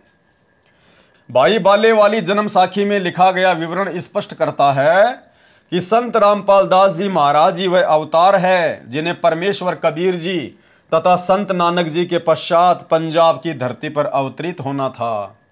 संत रामपाल दास जी महाराज 8 सितंबर 1951 को गांव धनाना, जिला सोनीपत, हरियाणा प्रांत, उस समय पंजाब प्रांत, भारत की पवित्र धरती पर श्री नंदराम जाट के घर जाट वर्ण में, और क्या कह रहा आगे, श्रीमती इंद्रो देवी की कोख से जन्मे हैं। गुड़ गोबर एक कर दिया सारा का सारा, अपने गुरुजी को 2 कोड़ी का मानुष साबित कर दिया। इंद्रो माई की कोख से, कोख यानी पेट से जन्म लेके 9 महीने का वो नरक भोग के फिर संत रामपाल जी बाहर आए हैं। अरे भाई, जो खुद मां के पेट में 9 महीने नरक भोग के बाहर आया है, वो कैसे हम जीवों का आत्म कल्याण कर देगा, कैसे हमारा उद्धार कर देगा? उसका तो उस मां के साथ में ऋण संबंध है। तो क्या लिख रहा है भाई, कोख से जन्म लेके आया है, श्रीमती इंद्रो देवी की कोख से जन्मे हैं। और आगे क्या लिखेगा देखना आप, आगे संत रामपाल जी को खुद ही कबीर घोषित करेगा कि संत रामपाल जी ही कबीर जी हैं और सशरीर आए हैं। अगर संत रामपाल जी ही कबीर जी हैं और सशरीर धरती पर आए हैं तो फिर मां की कोख से कौन आया भाई? तो भाई और बहनों, जब तक भगत अपने गुरु जी की वास्तविक परमात्मा वाली स्थिति से परिचित नहीं होगा वो उवा बाई बकेगा, उवा बाई। इसीलिए परमात्मा ने दास की ड्यूटी लगाई है ताकि इन पुस्तकों में से निष्कर्ष निकाल के और भाई बहनों तक पहुंचाया जा सके वीडियो के माध्यम से। इस विषय में जन्म साखी भाई बाले वाली हिंदी वाली में, जिसके प्रकाशक हैं भाई जवार सिंह कृपाल सिंह एंड कंपनी, पुस्तकों वाले बाजार माई सेवा अमृतसर पंजाब, तथा पंजाबी गली के प्रकाशक हैं भाई जवार सिंह कृपाल सिंह, पुस्तक वाले गली नंबर 8 बाग रामानंद अमृतसर पंजाब। इसमें लिखा है, अमर लेख इस प्रकार है। एक समय भाई बाला तथा मर्दाना को साथ लेकर सतगुरु नानक जी भगत प्रहलाद जी के लोक में गए, जो पृथ्वी से कई लाख कोस दूर अंतरिक्ष में है। प्रहलाद ने कहा, हे नानक जी, आपको परमात्मा ने दिव्य दृष्टि दी तथा कलयुग में बड़ा भगत बनाया है। आपका कलयुग में बहुत प्रताप होगा। कौन कह रहा है? भगत प्रहलाद जी कह रहे हैं। जब नानक जी अपने 2 शिष्यों बाला और मर्दाना को भगत प्रहलाद के लोक में लेके गए ऊपर अंतरिक्ष में, यहां से लाखों कोस दूर, तो भगत प्रहलाद जी ने उनका आदर सत्कार किया और क्या कहा? प्रहलाद ने कहा, हे नानक जी, आपको परमात्मा ने दिव्य दृष्टि दी है तथा कलयुग में बड़ा भगत बनाया है। आपका कलयुग में बहुत प्रताप होगा। यहां पर प्रहलाद के लोक में पहले कबीर जी आए थे। प्रहलाद ने क्या कहा कि आपसे पहले मेरे लोक में कौन आए थे? कबीर जी आए थे, या आज आप आए हो।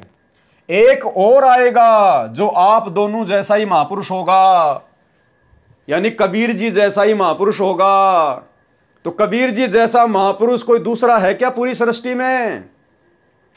भाई नानक जी के रूप में जब परमात्मा नानक जी को जिंदा महात्मा के रूप में बेई नदी से सतलोक लेकर गए तो वापस उनकी आत्मा को नीचे नहीं छोड़ा। उनकी आत्मा को तो परमात्मा ने मिनी सतलोक में बैठा दिया, क्योंकि अच्छी आत्मा थी नानक जी। वर्तमान में उनको जन्म देंगे या दे दिया होगा।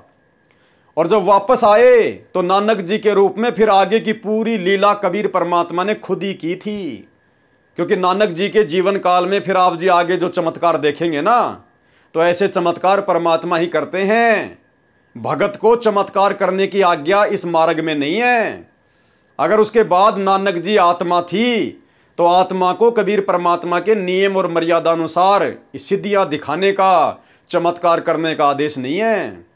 एक भगत भला कैसे परमात्मा की मर्यादा तोड़ के बाला मर्दाना को आंख बंद करते ही श्रीलंका ले जाएगा समुद्र के ऊपर? कैसे यहां से लाखों कोस दूर भगत प्रहलाद के लोक में लेके जाएगा? वो तो अपनी भक्ति का नाश कर रहा है, दुरुपयोग कर रहा है वो तो। क्योंकि 650 साल पहले नानक जी परमात्मा के समकालीन थे और नानक जी ने कबीर परमात्मा से काशी में जाके सतनाम की दीक्षा ली थी।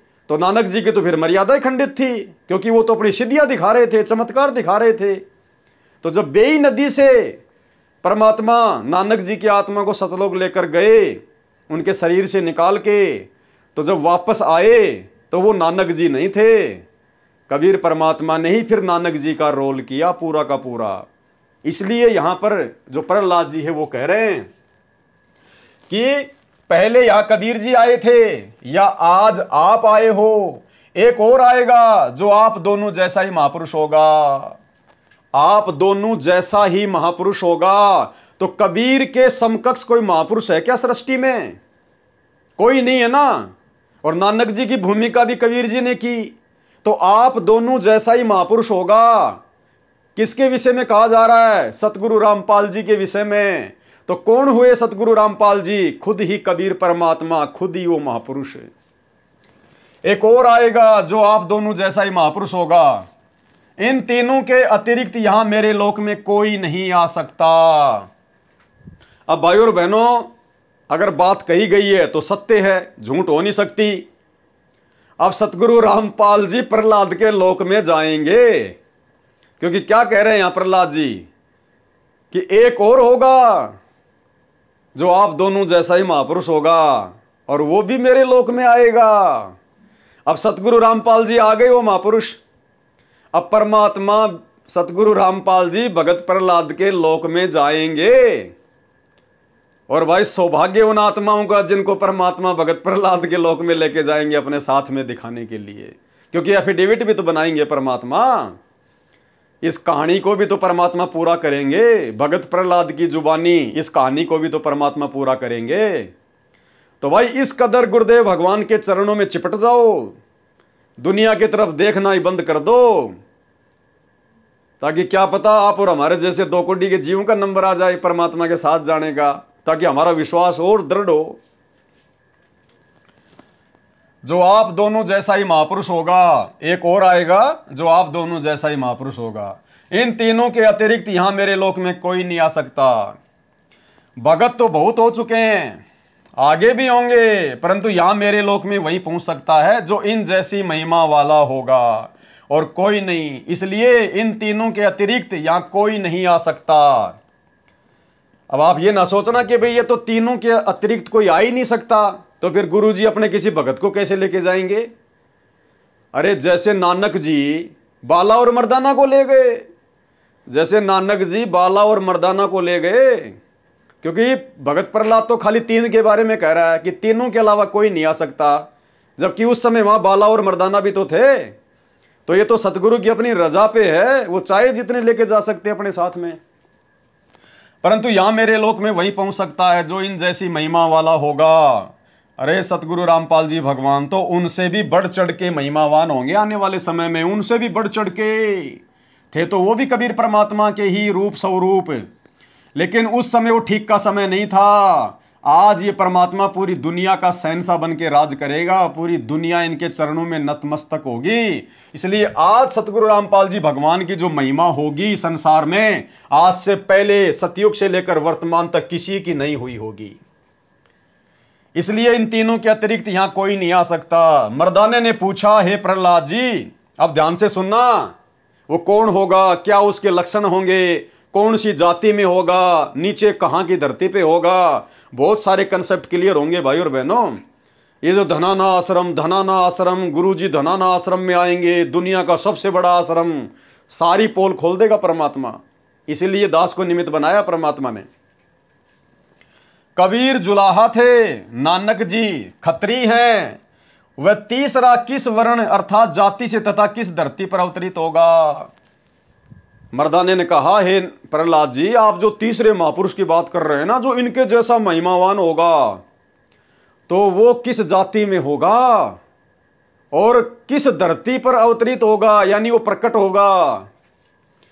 तो प्रहलाद जी क्या कहते हैं? प्रहलाद भगत ने कहा, भाई सुने, ध्यान से सुने, नानक जी के सचखंड जाने के सैकड़ों वर्ष पश्चात पंजाब की धरती पर जाट वर्ण में जन्म लेगा। क्योंकि प्रहलाद को भी वास्तविक स्थिति का नहीं पता, परमात्मा की वास्तविक स्थिति का नहीं पता है।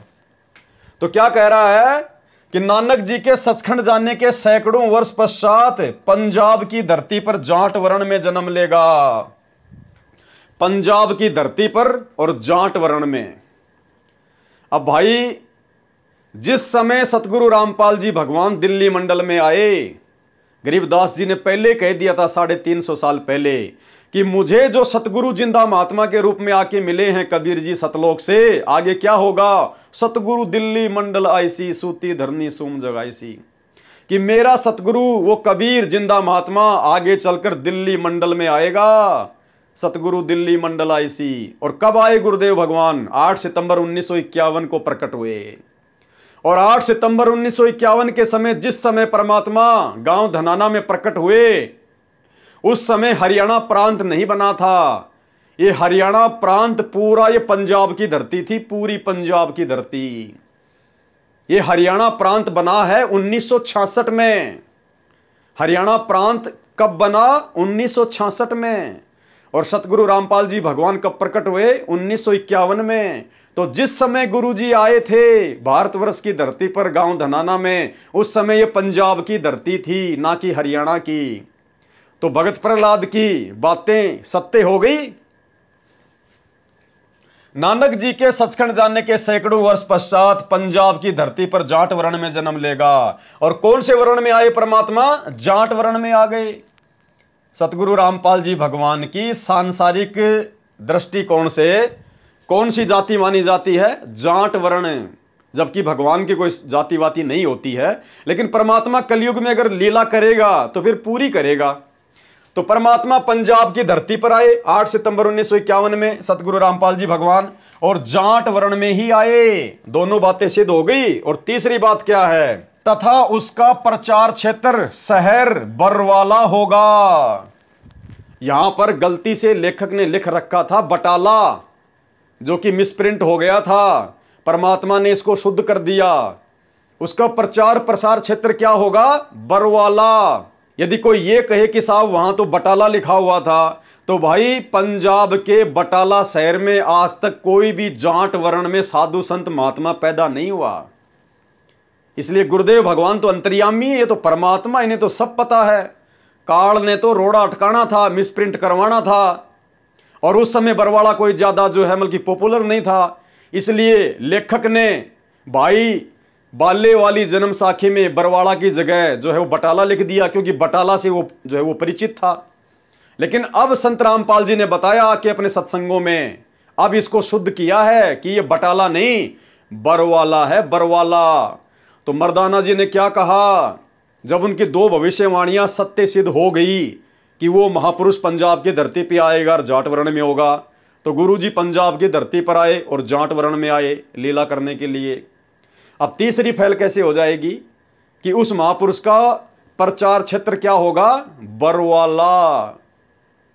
और ये धनाना धनाना धनाना, ये भविष्यवाणियों के अनुसार है। ये लेख संत रामपाल जी का असली जो आश्रम है, भविष्यवाणियों के अनुसार बरवाला ही रहेगा। अगर हरियाणा में संत रामपाल जी रहेंगे तो बरवाला आश्रम में ही रहेंगे। धनाना फनाना कुछ नहीं है, ये तो अपने धार्मिक धंधे के लिए खोल दिए उनके परिवार ने।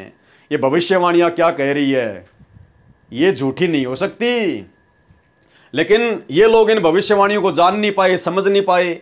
गुरुदेव के परिवार वाले, उनके बेटा बेटी भाई बंधु मान बड़ाई अहंकार में आके ये इन चीजों को समझ नहीं पाए, जान नहीं पाए। जब अपने गुरुजी को नहीं पहचान पाए तो उनकी पुस्तकों में लिखे गए गहरे रहस्यों को कहां से समझ पाएंगे? तो ये तो संगत को मूर्ख बनाया जा रहा है। ज्योति पाठ और दान धर्म के नाम पर, लड्डू जलेबी बर्फी के नाम पर, अपने धार्मिक धंधे के लिए धनाना धनाना धनाना। ये बरवाला है, बरवाला। ये पुस्तक धरती पर अवतार पेज नंबर 13, उसमें नीचे जाके देख लेना। तथा उसका प्रचार क्षेत्र शहर बरवाला होगा। लेख समाप्त। विवेचन करो। अब कोई भाई बहन ये कहे कि वो तीसरे महापुरुष के बारे में जो लिखा गया है वो तो कबीर जी के बारे में लिखा गया है, और 1997 में आए थे कबीर जी, संत रामपाल जी को मिले थे, तो वो तो कबीर जी के लिए है। तो कबीर जी जो 1997 में आए थे वो कौन सा जाट जाति में थे? अरे वो जाट जाति में आए थे क्या? वो तो जुलाहा जाति में आए थे 650 साल पहले। और 1997 में वो किसी जाति में आए नहीं। तो यहाँ तो जाट वर्ण की बात कही गई है। तो 1997 वाला 5 मिनट के लिए आने वाला वो कबीर आप लोगों के अनुसार वो कौन सी जाट जाति में था? और जब वो आया 1997 में आप लोगों के अनुसार, तो कहाँ आया? कहाँ आया? उस समय तो बरवाला आश्रम बना ही नहीं था, और ना कभी वो बटाला गया। तो ये किसके लिए कहा जा रहा है? सतगुरु रामपाल जी के लिए कहा है प्रहलाद जी ने। विवेचन।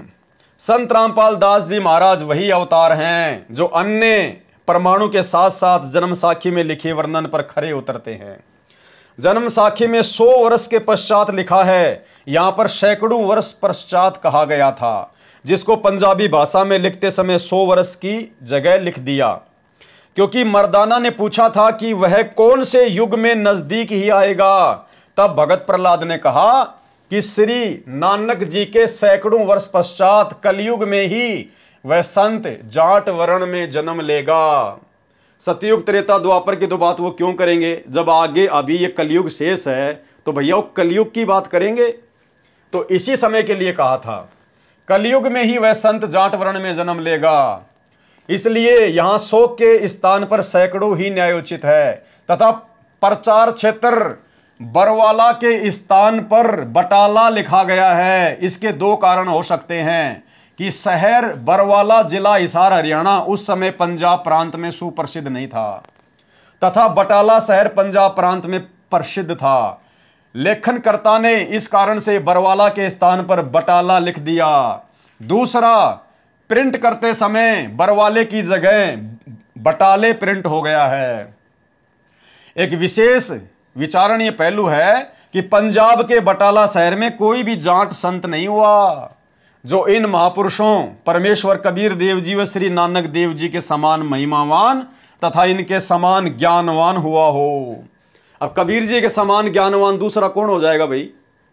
कबीर जी के समान महिमावान और कबीर जी के समान ज्ञानवान कोई सृष्टि में दूसरा हो सकता है क्या? तो क्या लिखा जा रहा है यहां पर गुरुदेव भगवान के द्वारा हमारी आंखें खोलने के लिए कि जो इन महापुरुषों परमेश्वर कबीर देव जी व श्री नानक देव जी के समान महिमावान तथा इनके समान ज्ञानवान हुआ हो। तो कबीर जी के समान ज्ञानवान तो खुद कबीर जी हो सकता है, दूसरा कोई नहीं हो सकता। तो संत रामपाल जी खुद ही कबीर परमेश्वर हैं।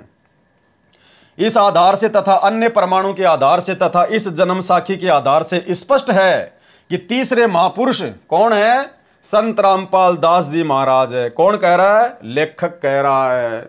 मैं लेखक का नाम क्यों ले रहा हूं? क्योंकि यहां पर संत रामपाल दास जी महाराज नाम लिखा है। संत रामपाल जी कभी भी अपने नाम के आगे महाराज नहीं लिखेंगे, दास लिख सकते हैं। तथा इनका आध्यात्मिक ज्ञान भी इन दोनों महापुरुषों परमेश्वर कबीर जी तथा श्री नानक देव जी से मेल खाता है। आप देखेंगे दोनों फोटोकॉपी, जो जन्म साखी भाई बाले वाली जो कि एक पंजाबी भाषा में है तथा दूसरी हिंदी में है जो कि पंजाबी भाषा से ही अनुवादित है, इसमें कुछ प्रकरण ठीक नहीं लिख पाए हैं। जैसे पंजाबी भाषा में लिखा है कि जो इस जी हाँ कोई होवेगा ता एथे पहुंचेगा, यानी इनके जैसा कोई होगा तो यहां पहुंचेगा। और दा एथे पहुंचने का काम नहीं, किसी और के यहां पहुंचने का काम नहीं है। परंतु हिंदी वाली जन्म साखी में यह विवरण नहीं है जो बहुत महत्वपूर्ण है। इससे सिद्ध है कि लिखते समय कुछ प्रकरण बदल जाता है। फिर भी ढेर सारे प्रमाण जो इस पुस्तक धरती पर अवतार में अन्य महापुरुषों के द्वारा संत रामपाल दास जी के विषय में कहे गए हैं, वे भी इसी को प्रमाणित करते हैं। कहने का मतलब भाई और बहनों, हमारे गुरुदेव भगवान के ऊपर ये भविष्यवाणियां हैं, सारी की सारी बातें हैं। और ये सारी बातें परमात्मा ने पुस्तकों में लिखी भी है, थोड़ा थोड़ा सत्संगों में भी जिक्र किया है, लेकिन पुस्तकों में परमात्मा ने संकेतों में ज्यादा लिख दिया ताकि समय आने पर मेरे बच्चे जब पुस्तक पढ़ेंगे, वीडियो बनाएंगे तो उनका विश्वास और दृढ़ होगा। विशेष यदि कोई ये कहे कि जन्म साखी में लिखी व्याख्या संत गरीबदास जी गांव छुड़ानी वाले के लिए है, क्योंकि वे भी जाट जाति से थे तथा छुड़ानी गांव भी पहले पंजाब प्रांत के अंतर्गत आता था, ये भी उचित नहीं लगती है। क्योंकि संत गरीबदास जी ने अपनी अमृतवाणी असुर निकंदन रमैणी में कहा है कि सतगुरु दिल्ली मंडल आईसी। गरीबदास जी ने क्या कहा कि जो मेरा सतगुरु है, जो मुझे जिंदा महात्मा के रूप में छुड़ानी में आके मिला था, वही सतगुरु आगे चलकर दिल्ली मंडल में आएगा। दिल्ली मंडल यानी दिल्ली के आसपास के क्षेत्र में, तो गांव धनाना जिला सोनीपत हरियाणा दिल्ली मंडल में आता है। सतगुरु दिल्ली मंडल आईसी सूती धरणी सूम जगाईसी। भावार्थ है कि संत गरीबदास जी के सतगुरु कौन?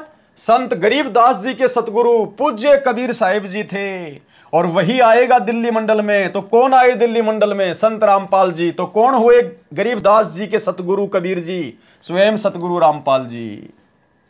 सतगुरु दिल्ली मंडल आईसी सूती धरनी सुम जगाईसी। भावार्थ है कि संत गरीबदास जी के सतगुरु पूज्य कबीर साहिब जी थे। पुराना रोहतक जिला सोनीपत, रोहतक तथा झज्जर को मिलाकर एक जिला रोहतक था, दिल्ली मंडल में लगता था। यह किसी राजा के अधीन नहीं था, अंग्रेजों के शासनकाल में दिल्ली के अधीन था। संत गरीबदास जी ने स्पष्ट किया है कि सतगुरु यानी परमेश्वर, सतगुरु कौन? परमेश्वर कबीर जी दिल्ली मंडल में आएंगे। गरीबदास जी ने स्पष्ट कर दिया कि मेरे सतगुरु कबीर परमेश्वर जी। यहां पर कोष्टक में गुरुदेव ने नाम भी लिख दिया। गरीबदास जी के सतगुरु परमेश्वर कबीर जी दिल्ली मंडल में आएंगे। तो कौन आया है दिल्ली मंडल में? सतगुरु रामपाल जी। तो कौन हुए सतगुरु रामपाल जी? गरीबदास जी के सतगुरु स्वयं जिंदा महात्मा कबीर परमेश्वर हैं। संत गरीबदास जी ने स्पष्ट किया है कि सतगुरु परमेश्वर कबीर जी दिल्ली मंडल में आएंगे, भक्तिहीन प्राणियों को जगाएंगे, सत्य भक्ति कराएंगे। तो आज सत्य भक्ति कौन करा रहा भाई? केवल सतगुरु रामपाल जी। ध्यान रहे, कबीर सागर में काल के दूतों ने मिलावट करके सत्य को न जानकर अपनी अटकलबाजी से असत्य प्रमाण दिए हैं, जैसे थोड़ा थोड़ा लेखक ने भी दिया हुआ है। उसका नाश करने के लिए परमेश्वर कबीर जी ने अपने अंश अवतार संत गरीबदास जी द्वारा यथार्थ ज्ञान करवाया है, जो संत गरीबदास जी की अमृतवाणी रूप में है। अब देखो यहां पर क्या लिख दिया लेखक ने कि जो गरीबदास जी थे वो कबीर जी के अंश अवतार थे। अरे अंश अवतार तो ये काल भेजता है, आप जी खुद अपने हाथों से लिख रहे हो भाई। डॉक्टर सरदार सूरजपाल सिंह MA PhD, आपने पहले खुद लिखा कि अंश अवतार तो काल भेजता है, और यहां आप कह रहे हो कि कबीर जी ने गरीबदास जी को अपने अंश अवतार के रूप में भेजा। अरे गरीबदास जी के रूप में खुद ही कबीर परमात्मा थे, डबल रोल कर रहे थे भाई। आप जो भक्ति बोध पुस्तक से आरती करते हो, कभी करते हो क्या हाथ में लेकर भक्ति बोध? उसमें देखना शुरू में हमारी जो गुरु प्रणाली है उसमें केवल 3 महापुरुषों के नाम के आगे बंदी छोड़ लगता है। शुरू में बंदी छोड़ कबीर साहिब की जय, बंदी छोड़ गरीबदास जी महाराज की जय, और सबसे लास्ट में हम जयकारा लगाते हैं, बंदी छोड़ सतगुरु रामपाल जी भगवान की जय। तो बंदी छोड़ केवल 3 ही महापुरुषों के नाम के आगे लगता है। तो बंदी छोड़ कौन होता है? कबीर जी। तो गरीबदास जी खुद ही कबीर जी थे, बंदी छोड़ थे, और कबीर साहब खुद ही हैं बंदी छोड़, और संत रामपाल जी वर्तमान में खुद ही कबीर जी हैं, इसलिए हम इनको बंदी छोड़ कहते हैं। जो संत गरीबदास जी की अमृतवाणी रूप में है, इसी बात की पुष्टि कबीर सागर के संपादक कबीर पंथी श्री युगलानंद बिहारी जी की उस टिप्पणी से होती है जो उन्होंने अनुराग सागर तथा ज्ञान सागर की भूमिका में की है।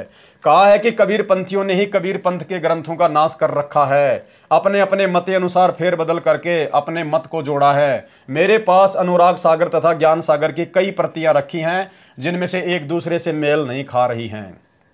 अब मेल तो सतगुरु रामपाल जी भगवान जी खिला देंगे।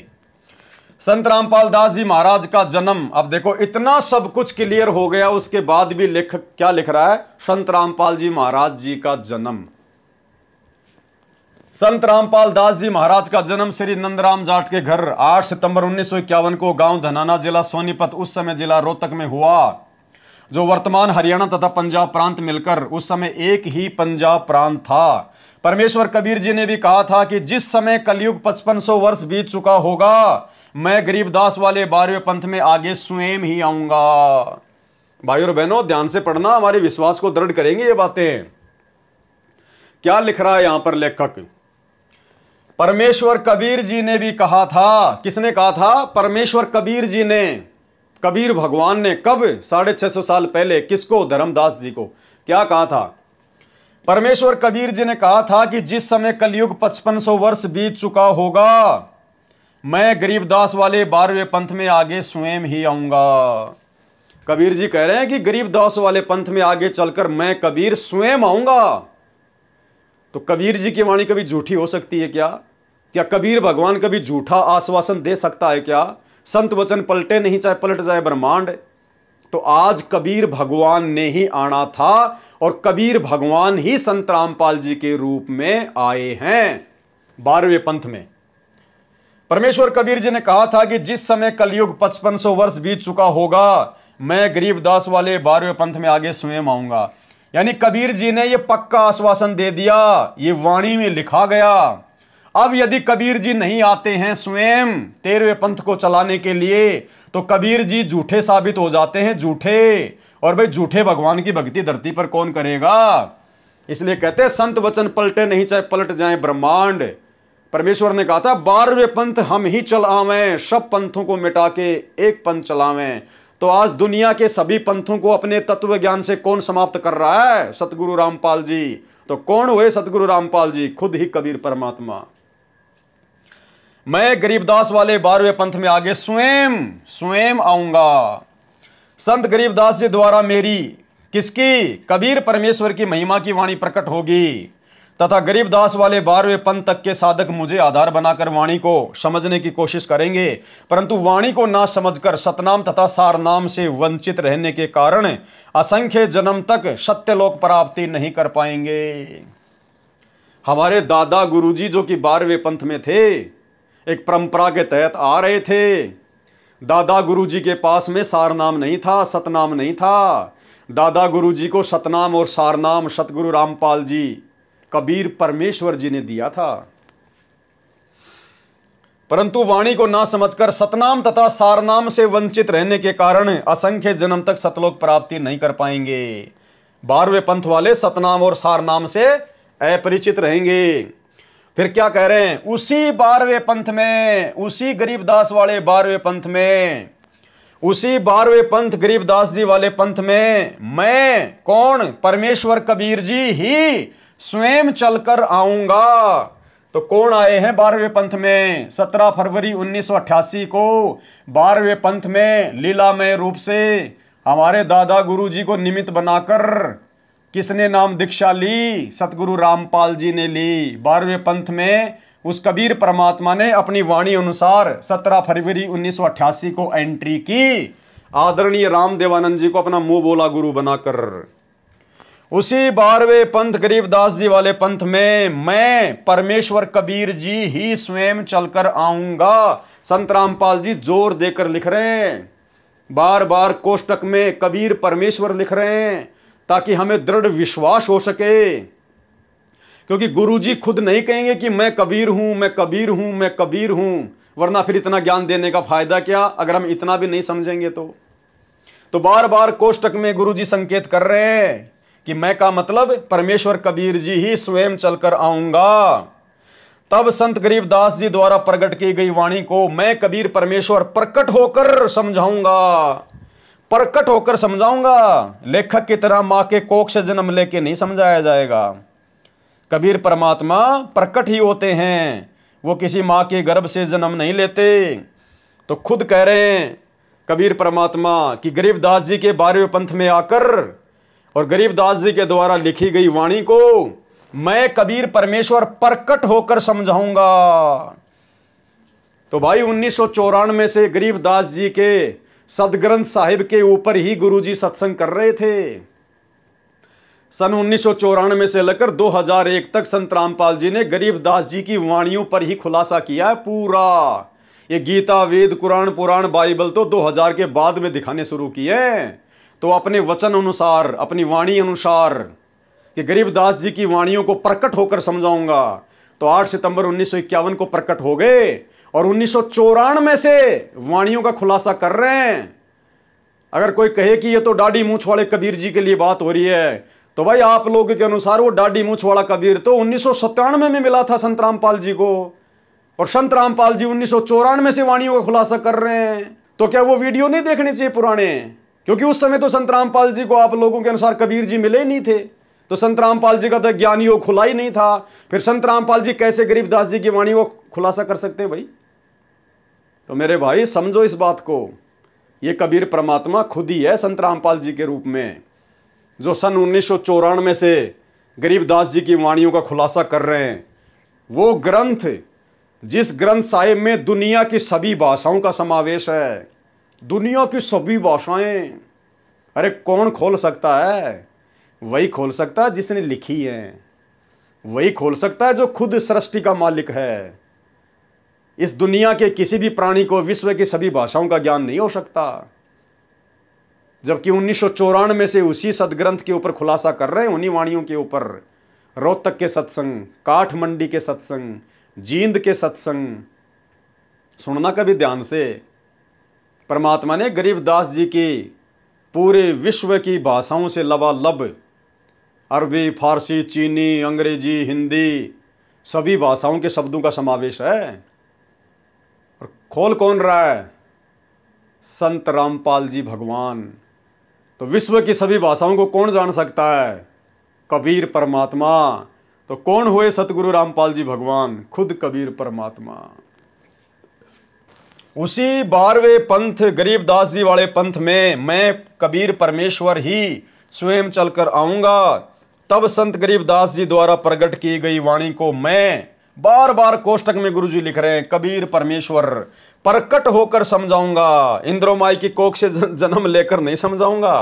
कृपया प्रमाण के लिए देखें फोटोकॉपी जन्म साखी पंजाबी, गुरुमुखी पंजाबी भाषा वाली तथा हिंदी वाली दोनों में आप जी सहज में समझ सकते हो कि वास्तविकता क्या है। जन्म साखियों के प्रकाशक हैं भाई जवाहर सिंह कृपाल सिंह, अमृतसर, पंजाब।